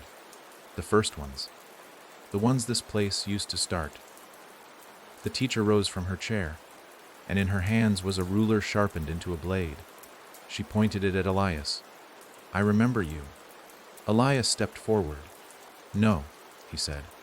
You remember the silence, but I'm not that kid anymore. She screamed, and the walls shook. The children shrieked, and the books beneath their feet began to burn. Elias turned to Nora. Get Marley and Micah out. What about you? She asked. I'm going to the bottom, he said. Why? Because if this is the cradle, then something's still sleeping there. And as the others ran, Elias descended, step by step, into fire and ink and screams, toward the first memory the house ever made. The heat was unbearable. Not the kind that came from flame or sun, but something deeper, older. It clung to Elias's lungs, coating every breath with the sting of ink and ash. The staircase of books groaned beneath him, pages curling and blackening as he stepped down into a darkness that pulsed like a living wound. Above him, he could still hear Nora shouting for the others to move, her voice vanishing into the rising static of those things. The children, scraping their fingernails across the floor, and howling through mouths that hadn't known words in decades. They weren't chasing, not exactly. They were searching, hunting not with purpose, but with hunger. A hunger for moments, for history, for anything they could swallow and turn into memory. But down here, beneath the husk of a burned school, under the place where the first splinter of the house had begun to grow, Elias could feel something waiting, and it knew his name. Each step sank a little deeper than the last, as if the staircase itself was being unmade behind him. The books whispered now. Every page curled, beneath his feet, carried fragments of forgotten days. He heard his own voice as a child, crying under the covers. A girl's laughter, Marley's, cut short by a door slamming. His father's voice, saying, "You'll forget this one day," over and over, The staircase ended, not with a final step, but a floor that felt like nothing. No texture, no sound. Elias blinked into the dark, but there was nothing to see. The void didn't stretch, it waited. And in the center of it, something exhaled. Not loudly, not even audibly, just felt. Like the first draft of a nightmare that hadn't finished forming. Then a light flickered. A single overhead bulb swaying above a chair. And on that chair, a child. Elias approached slowly, the void parting under his feet like shallow water. As he moved closer, he saw the child's back. Small, hunched, fingers twitching in his lap like he was counting something. Elias stopped. The boy turned his head halfway, not enough to show his face. "I told them not to build it," he said. His voice was Elias's, but younger, maybe 7 or 8. Elias's heart thudded in his chest. "What did you say?" "I told them." The boy continued, fingers still twitching. "Not here, not in the school. But they needed somewhere quiet, somewhere forgotten. So they used me." Elias stepped closer. "You're not real." The boy finally turned. And Elias saw it wasn't just a version of him, it was him. The day the fire happened. The day he didn't talk for 6 weeks. The face wasn't monstrous. It wasn't twisted. It was perfectly preserved. The exact look of a child who had swallowed his voice to survive. "They started in my head," the boy said. "The first room. They made it out of what I was afraid to remember." "Who's they?" Elias whispered. The boy didn't blink. "Memories. The ones everyone forgets but never really lets go of. They found me first. But they didn't become the house until I tried to bury them." He raised a hand. The dark shifted behind him, and a shape began to rise. A house. Not like the others. No walls, no rooms. Just a skeleton of memory, forming from the air itself. Bits of forgotten birthdays. Fragments of screaming. Chalkboards smeared with the names of children who had vanished from the rolls. 1,000 paper notes saying, "Help me," all in different handwriting. "You created it?" Elias asked, voice cracking. The boy, he nodded. "But I didn't mean to. I just wanted them to stop, the teachers. The people who made us pretend everything was fine." He looked up, eyes empty. "I made a room in my head. Then another. Then another. I kept filling them with everything I couldn't say." Elias felt something tug inside him. "The other kids, the ones climbing, they're guests," the boy said. Each one found a room that matched something they couldn't talk about. Once they stepped inside it, they changed. He stood up, and the world shuddered. Now Elias saw what the void really was. It wasn't empty. It was space that had been carved out. A void made on purpose, to hold something. "What's under this?" Elias asked. The boy smiled, just a flicker. "Not what," he said. "Who?" And the floor broke. Not all at once, just a single crack. And through it, a heartbeat, not like a person's. Too slow, too deep, too old. And with it came a voice. One that didn't speak words. It unraveled them. Elias fell to his knees, clutching his ears. But there was no sound. Only feeling.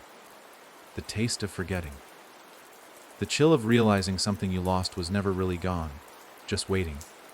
The boy stood over him now, face split, not in horror, but in understanding. "I didn't mean to feed it," he said, "but it liked my silence." It grew in the dark. Elias crawled backward. "What do you want from me?" The boy shrugged. "You already gave it everything. Your past, your voice, your fear. All that's left now is your permission." "For what?" Elias gasped. "To leave." That was when Elias realized the house wasn't trying to grow larger. It was trying to escape. It had eaten enough rooms, stolen enough people. Now it didn't need a structure. It wanted the world. The void roared, and the child reached out a hand. "If you take mine, it'll be free. It'll wear your skin, speak with your words, walk out of this place while you stay here forever." Elias stared at the hand, sweat pouring down his neck, mind screaming. The house would leave through him. Unless he made the final room. Elias stood. No, he said. No more doors, no more silence. You want a room? He took a breath and screamed. Every memory, every name, every secret. He shouted it into the void, and the boy screamed with him. The void cracked. The skeleton house collapsed, and from above, light poured down. Real light, voices, hands. Nora Marley, Lena, grabbing, pulling. They yanked Elias out of the pit as it caved behind him, and for the first time in years, there were no stairs, no whispers, only earth and breath and survival. Elias coughed, choking back tears. It's still alive, he gasped. Nora nodded. But now, she said, it's wounded. Elias looked up at the sky. Night was coming, but the stars were clearer. There would be more rooms, more pain. But now, they weren't afraid to name it. Night in the forest should have brought quiet, but this one carried a sound that was neither wind nor animal. Something deeper, threaded beneath every branch crack and leaf rustle.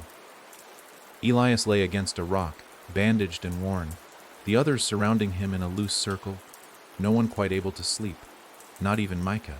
The child was curled beside Marley, staring up at the tree canopy, like he expected to see a ceiling forming there, boards sliding into place, nails screaming through bark.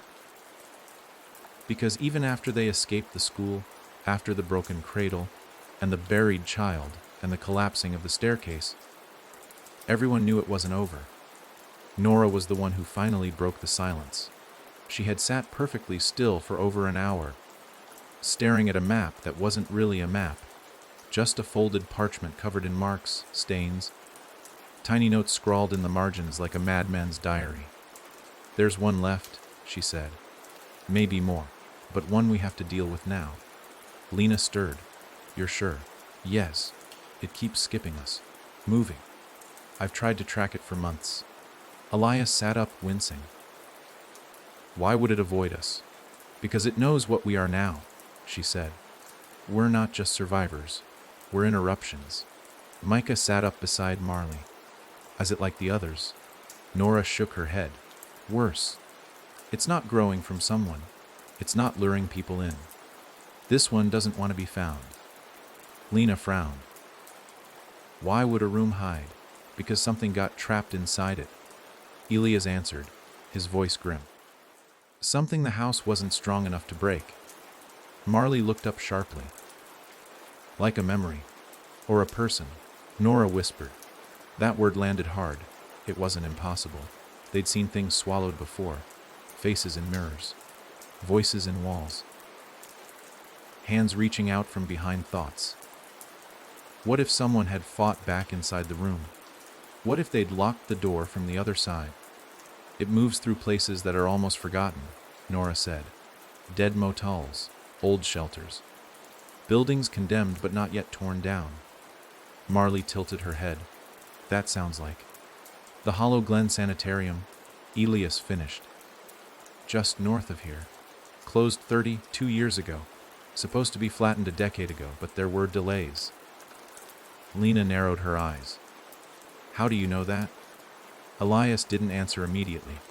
Then, because my aunt died there, or was supposed to. Micah's eyes widened. The woman in the basement. No, Elias said. A different one. She disappeared a month before the fire at my school. Everyone said she'd taken her life. But I remember the letter she sent me. Just one sentence, they are building something in the walls. If you hear your name from inside a room, do not answer. That decided it. They left before sunrise. The Hollow Glen Sanitarium waited in a narrow valley surrounded by cliffs too steep for comfort. The building was enormous, gray and low, with boarded windows and a collapsing front gate. It looked like it had been dipped in soot and left to rot. Moss climbed its face like veins. The entrance was chained shut, but Elias walked straight up and cut through the lock with the bolt cutters Nora handed him. Inside, the air didn't feel stale. It felt held, as if it had been clutched in someone's lungs for 30 years and only now released. Dust floated but didn't settle. Paint peeled in long ribbons like paper skin. Every hallway turned just slightly too early or too late. a maze designed by madness and memory. The moment they crossed the threshold, Elias knew the house had merged with this place. You could feel it in the floorboards, something living beneath, like a breath rising slowly, swelling the foundation. They explored in pairs. Elias and Nora went left. Lena, Marley, and Micah went right. The rooms were ordinary at first, abandoned beds, scattered notes, medication cabinets long emptied. But then the notes began repeating. On every floor, every hallway, the same 3 words scrawled in different hands, still here. Waiting. Elias touched one wall. It vibrated under his palm. I think it knows me, he said. Nora frowned. What if this isn't your room? What if it's hers? He replied. He didn't have to explain. They found the door on the 3rd floor. It wasn't different from the others, except for the handle. Perfect brass, polished, untouched by decay. But there was no label, no number, just a single scratch, thin and vertical, like a nail had been dragged down the center. It's waiting, Elias said. No, Nora replied. She is. He reached out, touched the knob, and this time he didn't open. The door opened inward on its own. Beyond it was not a room, not at first. Just a white hallway, too white, blinding, like someone had forgotten to program texture into it. No shadows, no corners. And at the end, a mirror. Marley's voice cracked over the walkie from the other group. We found a mirror too. Not just one. Every room has one. But they don't show us. They show Elias. Elias stepped inside, Nora behind him. The mirror grew with each step. At first it was normal size, then bigger. Now it covered the wall, and Elias's reflection didn't move. It just stared. But it wasn't angry or cruel. It looked afraid. I know this place, Elias whispered. She used to sit here, in a chair that faced the mirror, every day, until she started whispering to it. Your aunt? Nora asked. He nodded. She said she could see things inside it. Not herself, but rooms. Places she didn't remember visiting. Doors with no hinges. People without faces. The mirror rippled. Then, she stepped out. Or what was left of her. Tall. Thin. Wrapped in hospital sheets that clung to her like vines. Her eyes were missing, not gouged but hollow. Deep as tunnels. And her voice came in 2 tones. Her own, and something beneath it. Did you bring the rest of the house? She asked. Elias shook his head. I came to end it. She tilted her head. No, she said. You came to take it back. Behind her, dozens of doors bloomed in the mirror, each one leading somewhere Elias had never been. His past, his fears, his bloodline. This room didn't just remember, it connected. To all of it. This wasn't just a hiding place. It was a hub. The mirror screamed. The walls broke. And Elias knew. This wasn't a room that wanted to be found. It was a room that wanted to be followed. There was no time to run. The mirror wasn't shattering. It was spreading. From the edges of its frame, silver veins spidered outward across the white hallway, carving paths of reflection that distorted reality as they grew. Elias didn't have to touch it to know this room wasn't a memory. It was a system. A network of every moment the house had ever touched. And now that Elias had stepped inside, it had recognized him not as a visitor, but as its origin. Behind him, Nora tried to speak, but the words didn't form. Her mouth moved. Her voice struggled. But the air around them had turned viscous, like thick liquid memory that refused to carry anything forward that didn't belong. Only Elias's voice cut through, and only when he said her name. Nora, her head snapped toward him. That worked. I think this is where it all begins, he whispered. No, she managed to say, choking on the pressure. It's where it all branches. The woman, his aunt, stood just inches from the glass surface, her reflection trapped behind her, mimicking every subtle twitch, but not in real time. It was always just a moment too slow, like a delayed ghost. The reflection smiled long before the woman did, and when it did, Elias felt that old ache return, deep in his spine, where fear nests. She didn't survive. he said suddenly. Nora turned toward him. What? She never escaped this place. She never left the room. His aunt's hollow eyes blinked slowly. But I did, she said. And then the voice under her own, deeper, cracked like old wood. She gave herself to us, in pieces. The mirrors behind her shifted. Now Elias saw doors. All of them looked different. Some wooden, some iron, some glass. But every single one bore a small mark in the center. The same vertical scratch that had been on the door they entered through. A scar, a signature. Elias stepped forward, and the mirrors pulsed. The further he moved, the more the space behind the glass came into focus. He saw the room from the school burning, the staircase from the pit, the house at the start, the one that had vanished from the earth. But now there were more, ones he didn't recognize. A hospital room, soaked in red light. A church with its pews upside down. A train car sealed with mirrors, every window showing different moments from the same day. A subway tunnel with no rails, just doors on either side that opened and closed with breath. Elias, Nora warned. It's calling the others. From her walkie, distorted voices started to come through. Lena, Marley, even Micah. All of them speaking, but out of sync. Like they were each stuck in different rooms now, copies of the mirrors, echoing through other branches of the house. Elias turned to his aunt. What do you want? She didn't speak this time. The mirrors answered for her. They shimmered, and Elias saw himself, standing in front of his apartment door, 1 week from now. In the reflection, he looked older. Tired, but unaware, he reached for his keys, opened the door, and there it was, the same house, waiting inside his home. Not a hallucination, not a room, the entire thing. The house isn't done. Nora breathed. It's not fading, it's following us out. Elias stumbled back, shaking his head. I closed the room, he said. I burned it.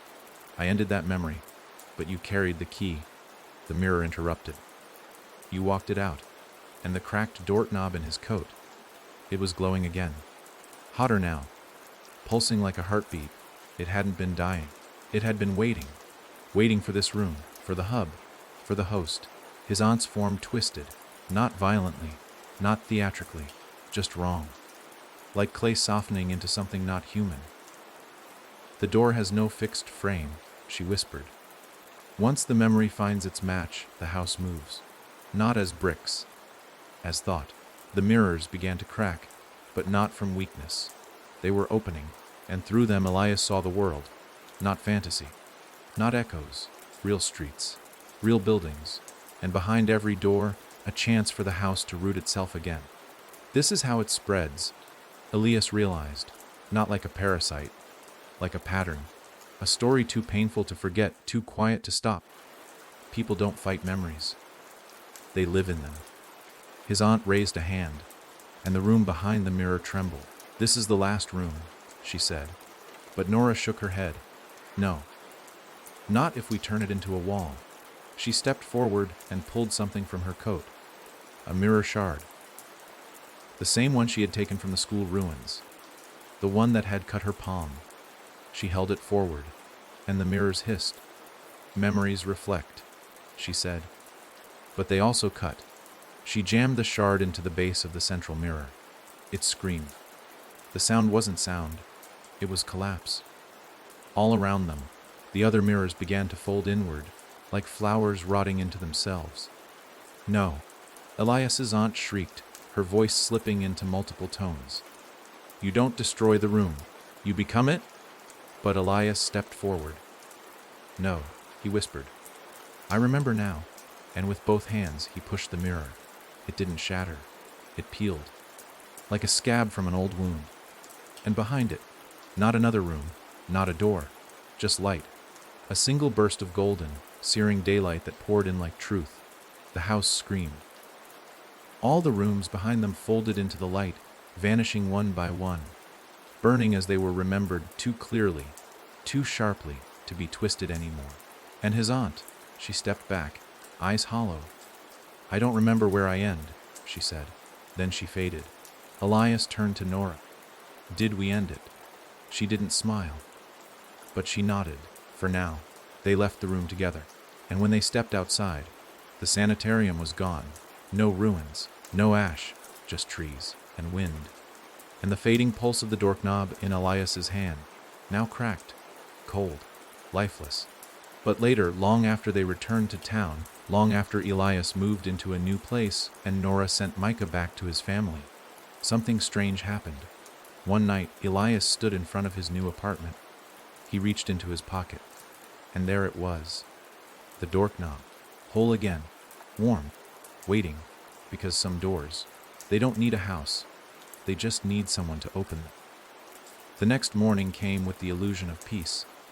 Elias woke to the sound of wind stirring the trees outside his window, light pouring across the floorboards in lazy golden lines. The nightmare of Hollow Glen felt distant now, almost like something he'd dreamed. The mirror room, the branching doors, the pulse of that ever-lurking house, gone, folded into light, erased. But peace, Elias had learned, was often the skin overwrought. He sat at his small kitchen table, cradling a mug of coffee, staring at the object in the center of the table. The doorknob.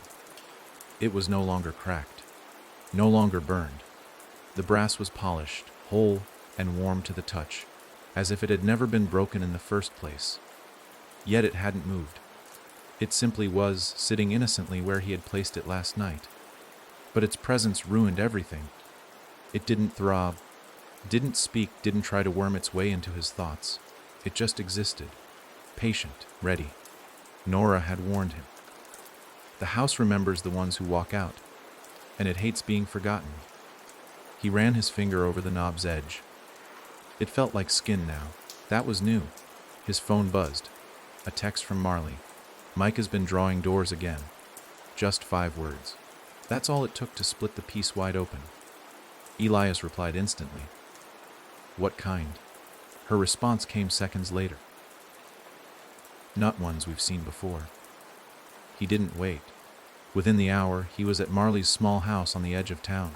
The front yard was littered with chalk drawings, broken twigs, and a pile of half-torn sketchbooks. Micah was inside, silent as ever, sitting on the living room floor. But the moment Elias walked in, the boy looked up. His eyes were wrong, not possessed, just too alert, like someone who'd seen something terrible and chosen to carry it without complaint. Marley handed Elias the sketchbook, page after page. Doors. Runes. Spirals. But something about these was different. They weren't just artistic impressions or echoes of memories. They were specific. Labeled. Numbered. Each page had a title. Written in Micah's uneven scrawl, Room 3. The paper hall, Room 4. Where the clock hands bleed, Room 5. The library, without pages. Where did he see these? Elias asked. Marley shook her head. He won't say. Just keeps drawing. Says he dreams them. But look at this one. She flipped to the last page. There, drawn in black pencil so thick it almost tore the page, was a single word low-CK, no handle, no hinges. Just a massive metal door. Bolts, chains. And behind it, darkness scratched in as hard as Micah could press. The drawing was smudged from how long he must have spent rubbing the graphite into the paper. Elias knelt beside the boy. Micah, this one, what is it? The boy hesitated. Then, slowly, he whispered. It's the first room that wanted to be locked. Elias felt his stomach twist. He looked back at the sketch. The door had a symbol on it, one he had seen only once before, during the final moments inside the mirror room, when every reflection folded in on itself. A spiral, but not like the staircase spiral. This one had teeth. He called Nora. Told her everything, and her voice went quiet for a long time before she said, Why missed something? Elias nodded. We didn't destroy the hub. We just closed the doors that had already opened, the ones that had rooms attached. But this one, she whispered, this one never opened. Micah looked up at them. If we open it now, he said softly, we won't get another chance to close it. Elias froze. You mean someone already tried to? The boy nodded. They built it around the room. They buried it. But the house grew back around the lock. That's when Elias understood what Micah was saying. The house hadn't started with the first memory. It hadn't started with Elias, or the school, or the sanitarium. It had started with the room that was never meant to open. It had waited, rooted.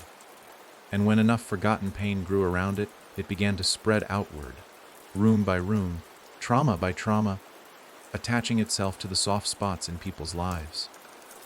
But all of it, every part they had faced, was just decoration. Doors around a prison, a distraction. The real danger was what had never escaped. I have to find it, Elias said. Marley stepped between him and Micah. You're not taking him.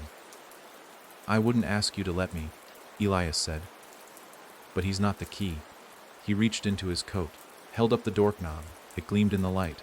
No, Elias said. This is. Nora arrived within hours, and she brought the map again. But this time, she wasn't looking at recent notes.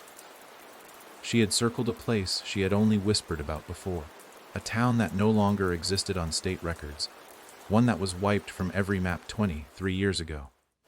Burnt, blamed on wildfires, condemned and fenced off, Briar's Point. They tried to erase the lock, she said. But the memory wouldn't let them.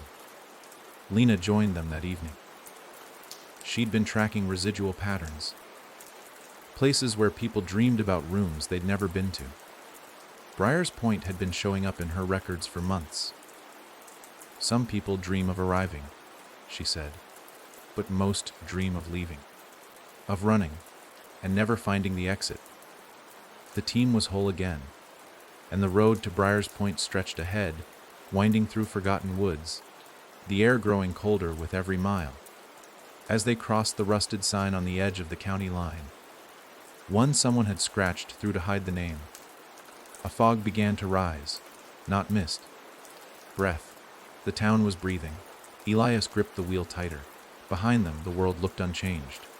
But ahead, the house waited. Not with rooms, not with voices, but with a lock, one no one had the key to. Not yet. But the house was patient. It always had been. Fog draped Briar's Point like a burial shroud, thick and damp, swallowing the headlights as Elias's car crept past the rotted signposts. There was no welcome plaque, no mile marker, just 3 bullet holes in rusted tin and a name barely legible under decades of weather and claw marks, Briar's Point. The silence was unnatural. Not just an absence of sound, but the suppression of it. Tires didn't crunch gravel. Branches didn't creak. Their breath left their lungs but didn't echo in the air. Even the wind, ever present on country roads, had abandoned this place. They didn't drive far before the road stopped being a road and became cracked dirt, invaded by roots that had pushed through pavement like bones breaking skin. Nora, sitting in the passenger seat, leaned forward and narrowed her eyes. No birds, she murmured. No bugs, not even power lines. Lena and Marley were silent in the back, tension thick enough to chew. Micah, buried under Marley's coat, stared out the window without blinking. He hadn't spoken since they crossed the border. But he'd kept one hand clutched tight around his sketchbook, now swollen with new pages, none of which he would let anyone see.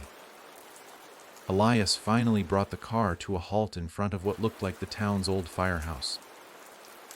It leaned to one side, half its roof torn off, bricks warped and bent like heat had pushed from inside. All around it, the town unfolded like a set left abandoned, mid-production hollow storefronts, windows without glass, streetlights tilted at impossible angles. Nothing had fallen. It had wilted. Nora stepped out first, immediately squatting to press her hand to the soil. "It's warm," she whispered. But not from sun, from movement. Like something's been shifting just beneath the surface. Elias felt it too. The faint thrum underfoot, a vibration that had no source, not mechanical, not natural, but familiar, like the heartbeat beneath the house. Micah finally broke his silence. "We're close," he said softly. "The lock is buried under the town square." How do you know? Lena asked gently. He didn't look at her. Because that's where the screaming stops. They moved through Briar's Point on foot, each step drawing them deeper into a place that had never finished dying. The buildings weren't abandoned in haste. There were no toppled chairs or scattered belongings. Just space. Clean, hollow space, like someone had vacuumed life out with surgical precision. They passed what had once been a general store. A chalkboard sign still stood by the door. Only one word was scrawled on it: remember. They didn't speak after that. Not until the road bent into a perfect circle around a town square covered in knee-high grass, choking a rusted gazebo that stood like a corpse in a birdcage. At its center, the ground sagged inward, a bowl in the earth, a place that felt too even, too centered, a place that had weight. "This is it," Elias said. "This is where they buried it." Nora walked the perimeter slowly, counting her steps. 13 exactly. A circle of 13 steps. "Witches bind," Lena muttered. "Old belief. You walk it once clockwise and once counterclockwise to contain something." Marley stepped into the center. The ground immediately shivered. "Wait," Nora called out, but too late. The earth sank. Not crumbled. Sank like something below had finally exhaled. The center caved inward, revealing a staircase made of blackened stone. Not burned, polished, worn by touch, not time. At the top of the stair, etched into the stone, were words barely visible in the dim light: "Las Cadenaut Topro to CTOU, Toprzatinasiti." Micah stepped forward, held up his sketchbook, turned to a page none of them had seen. It was a perfect drawing of the staircase, and beneath it, scrawled in ink almost too thick to read, "Only memory can turn the key." Elias looked at Nora. "What does that mean?" She answered without looking at him. "It means we all have to go down, but only one of us gets to open it." They descended in silence. The stone steps wound in a spiral, tighter and tighter, until it felt like the earth was curling around them. The deeper they went, the warmer it became.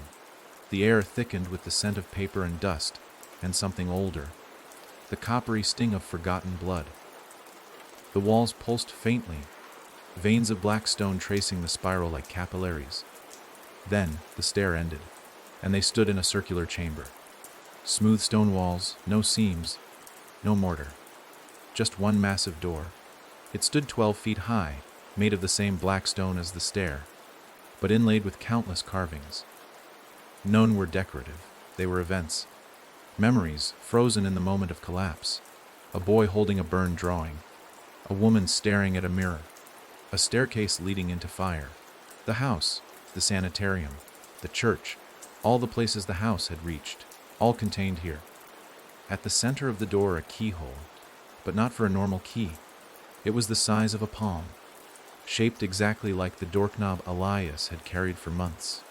He pulled it from his coat, held it up. It pulsed faintly in his hand. Nora whispered, "That's it." But Elias hesitated. Micah stepped forward. "Wet. Look at the carvings again." They did. One panel, half hidden, showed Elias, older, standing before the same door. But in the carving, his other hand held something else. A book. The sketchbook. Micah looked down at his own, confused. Marley reached out and flipped it to the center. There was a page he hadn't drawn. A page none of them had seen. It showed the door open, and nothing behind it, just blank paper.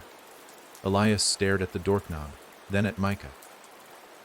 "I think the lock isn't meant to be opened with a thing," Elias said. "I think it opens with a choice." Nora nodded slowly. "To forget, or to remember. One makes it vanish, the other sets it free." And suddenly they understood. This wasn't a prison. It was a decision. If Elias opened it, if he remembered everything, truly everything, then the house could grow again. But if he chose to forget, truly forget, the house would remain locked, forever. He looked at them. His family now, the ones who'd suffered, fought, lived, and he made his choice. Elias placed the doorknob in the lock, but he didn't turn it. Instead, he let go. The knob pulsed once, and turned to ash. The keyhole vanished, the door sealed flush with the wall. Gone. Locked from both sides. Nora whispered. "It's over?"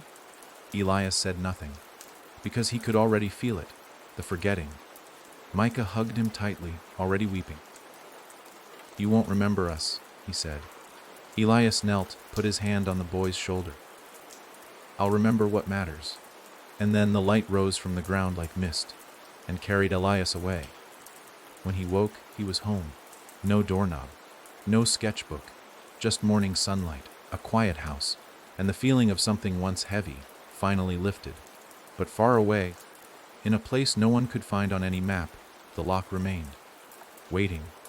The quiet that followed Elias's return was a lie, not the comfortable silence of a storm passing, or the rare peace that settles after a nightmare, but a hollow kind, sharp, edged, and wrong.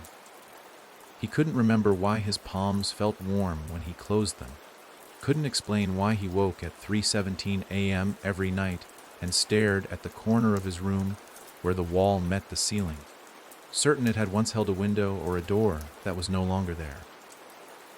The days blurred. His apartment smelled faintly of paper and dust, though he couldn't find any books.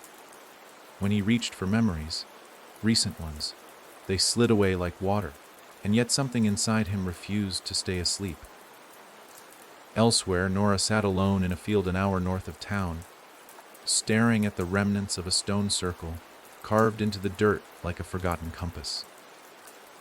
She'd returned to the site 3 times in the last month, convinced something was still moving beneath the soil. Not physically, but in time. She felt the thrum of it in her jaw when she bit down, heard it in songs on the radio that glitched for half a second on the word, remember, and smelled it in the burn of static before thunderstorms rolled in. She hadn't spoken to Elias since the lock was sealed, and she wasn't sure he'd even remember her name if she did, but she hadn't come back here to mourn. She came because the lock, whatever it had sealed, was still breathing. Across town, Marley's chalkboards were empty. Her classroom had returned to normal, if a little quieter. Micah had stopped drawing doors. That scared her more than anything. He hadn't forgotten.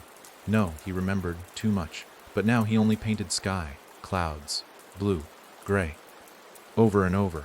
And always, in the far upper corner of each piece, a single white rectangle. Not a sun, not a window, a door. So small you wouldn't notice it unless you looked closely.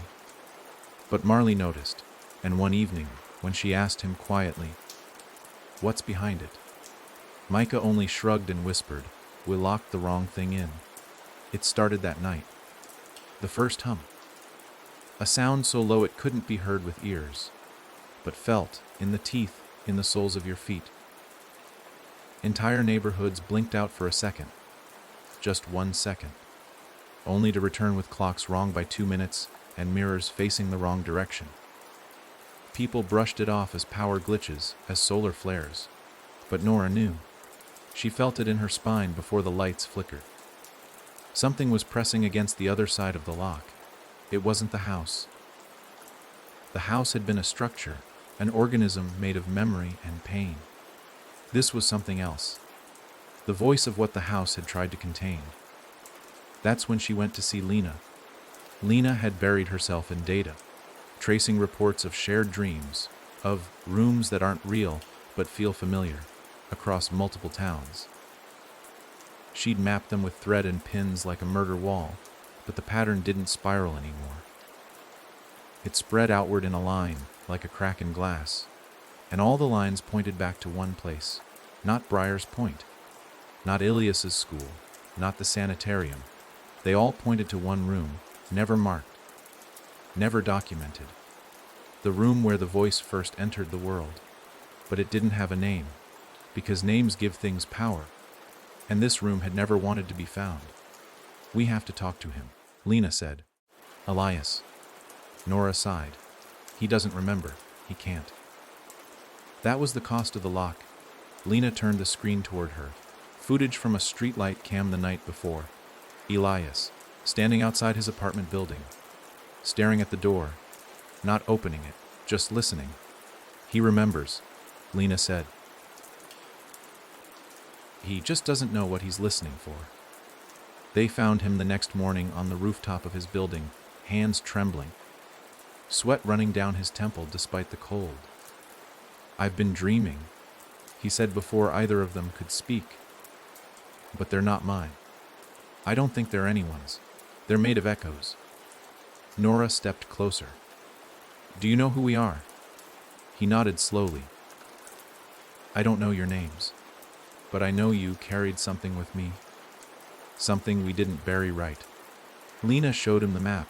He didn't look at it. He pointed instead. There, not the center, not the edge. A space no one had marked, blank. That was when Micah called. He'd painted a new picture. Only this time there was no sky, no color, just black, with a single door in the middle, slightly open. From it, a white thread stretched down the page like a tear, and written across the bottom, not in his usual handwriting, but in a scrawl none of them recognized, were the words, "It learned how to speak." They didn't know what that meant. Not until that night, when Elias heard a knock at his apartment door. Not sharp, not desperate, just polite, measured. Like someone was asking permission. He opened it, expecting empty hallway. Instead, he found a mirror. Not his own. It wasn't a reflection at all. It was watching him. His own face stared back, but behind him in the glass were rooms. Unfamiliar ones. Endless ones. Rooms that had never existed in the house before, and they were all lit, all waiting. The voice that came from the mirror wasn't human, but it used his voice. "We were not what the house contained," it said. "We are what the house feared. And you gave us a name." Elias shut the door, locked it, bolted it, but he could still hear it on the other side. Not shouting, not threatening, just speaking, soft, relentless. And suddenly, he realized what had been locked away wasn't a place. It was a language, a way of remembering that changed the world when spoken aloud, a vocabulary that rewrote rooms, and now it had a voice. His. The storm came without warning. Not a weather storm, but something more personal. A hush spread across the town like someone had placed a finger to the world's lips. Dogs stopped barking. Radios cut to static. People stood still in their kitchens and bathrooms and bedrooms, all struck by the same thing. An overwhelming sense that something was about to speak, and that hearing it would change them forever. Nora felt it first. She was halfway to Elias's apartment when the air turned brittle. Her thoughts frayed. The road beneath her shimmered, not with heat but with memory, her own bleeding into the pavement like ink in water. She pulled over, clutching the steering wheel, mouth dry, a voice not hers whispering a phrase again and again. The house was never the mouth, it was the tongue. In Elias's building, every mirror had cracked. Not shattered, cracked. Split evenly down the middle, like something inside had decided to leave. He sat on the floor, back against the door, whispering nonsense to himself that wasn't nonsense at all. Words he didn't know the meaning of, but that his bones seemed to understand. I remember. I remember the wall that blinked. I remember the window that bled. I remember the room that sighed when no one was in it. Across town, Marley stood in front of a wall of Micah's paintings. She hadn't realized it until now. But they weren't doors. They were mouths. And every door had been a mouth. And in every one, Micah had placed a small circle where the doorknob should have been. A throat, a vocal cord, a whisper, captured before it was spoken. He walked up behind her, quiet as ever. But this time, when he spoke, his voice was not entirely his. "Well, it didn't lock the house. We taught it how to ask questions. And now, it's waiting for answers." Marley turned, her voice cracking. "Where is it now?" Micah blinked. In the spaces between memories. In the cracks of silence, it's been speaking for a long time. We just didn't understand the language.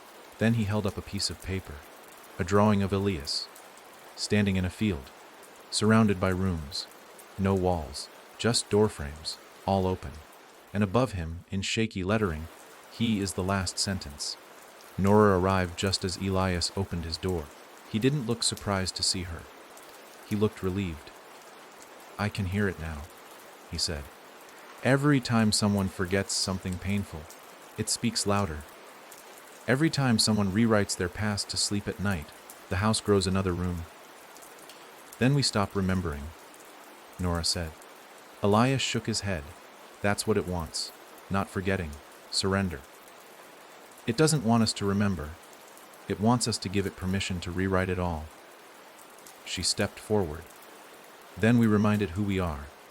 He smiled. "You always were the strong one." They drove to Briar's Point. But the town wasn't there, only the field.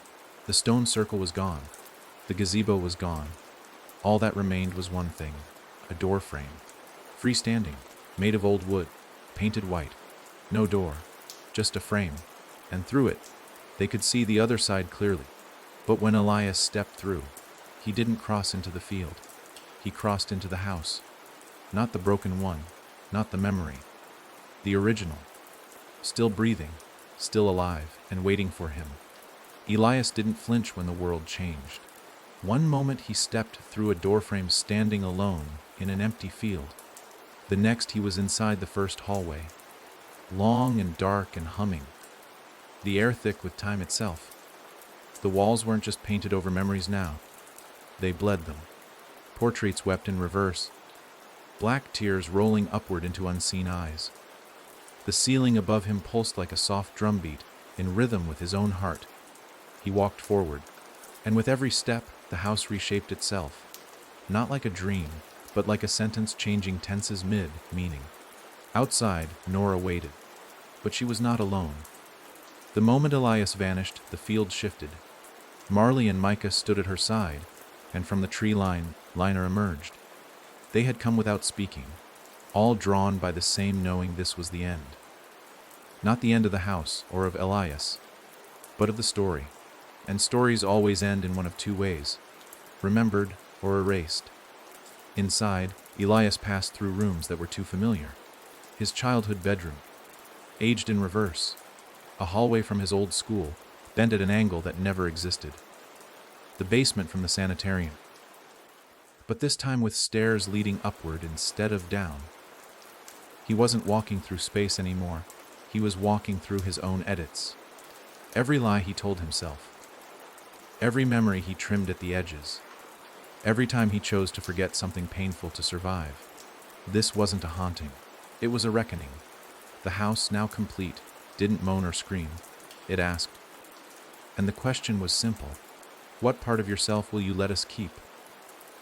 In the center of the house, past the mirror room, beyond the staircase that had once opened to fire, deeper than the place where the lock had formed, stood a final door. It was not grand, not ornate, just a black slab of wood with a single word carved into it. Truth. Elias placed his hand on it, and the wood felt like breath. Behind him, he could hear voices. His voice, dozens of versions of himself from years past. One laughing, one crying, one screaming, one begging to forget. He didn't open the door. He answered it. "I'm not here to give you a piece of myself," Elias said quietly. "I'm here to take them back. All of them. The forgotten ones. The buried ones. The ones I left behind in rooms I never entered. I want them all." The house didn't roar. It sighed. The door creaked open, not with violence but with grace. And inside was not a room, not a memory, but a mirror, not reflective, absorptive. It didn't show his face. It showed what he had forgotten. The pain of seeing his mother's ghost in a hallway and pretending it was a dream. The day he watched someone die in silence because saying something would have meant reliving it. The hundreds of moments he rewrote to make himself easier to live with. They were all there, still alive, still echoing. He stepped inside, and the mirror pulled him in. Not physically, memory by memory, truth by truth, and each one felt like drowning. But he did not fight. He listened. For the first time in years, Elias remembered everything. Outside, Nora dropped to her knees as the doorframe in the field groaned, then twisted. Not breaking, not collapsing. Rewriting itself, it turned to light. The field shimmered. Marley looked around, stunned. "Where's the house?" she whispered. Lena didn't answer. Micah did. "It's still here," he said softly, "but it has no rooms left to hide in." The door frame exploded silently into dust, and standing where it once was Elias, changed. Older, somehow. Not in years, but in weight. He looked at them, and they knew it wasn't over. But it was finished. He stepped forward. "I remember now," he said. Nora nodded. "And the house." Elias looked back at the empty air behind him. It spoke, but it never had a voice. It used ours. "And now?" Marley asked. "Now it knows we can speak back." Micah took Elias's hand. "I dreamed of this moment," he said. "But in my dream, you weren't walking out alone." Elias knelt and looked the boy in the eyes. "I'm not."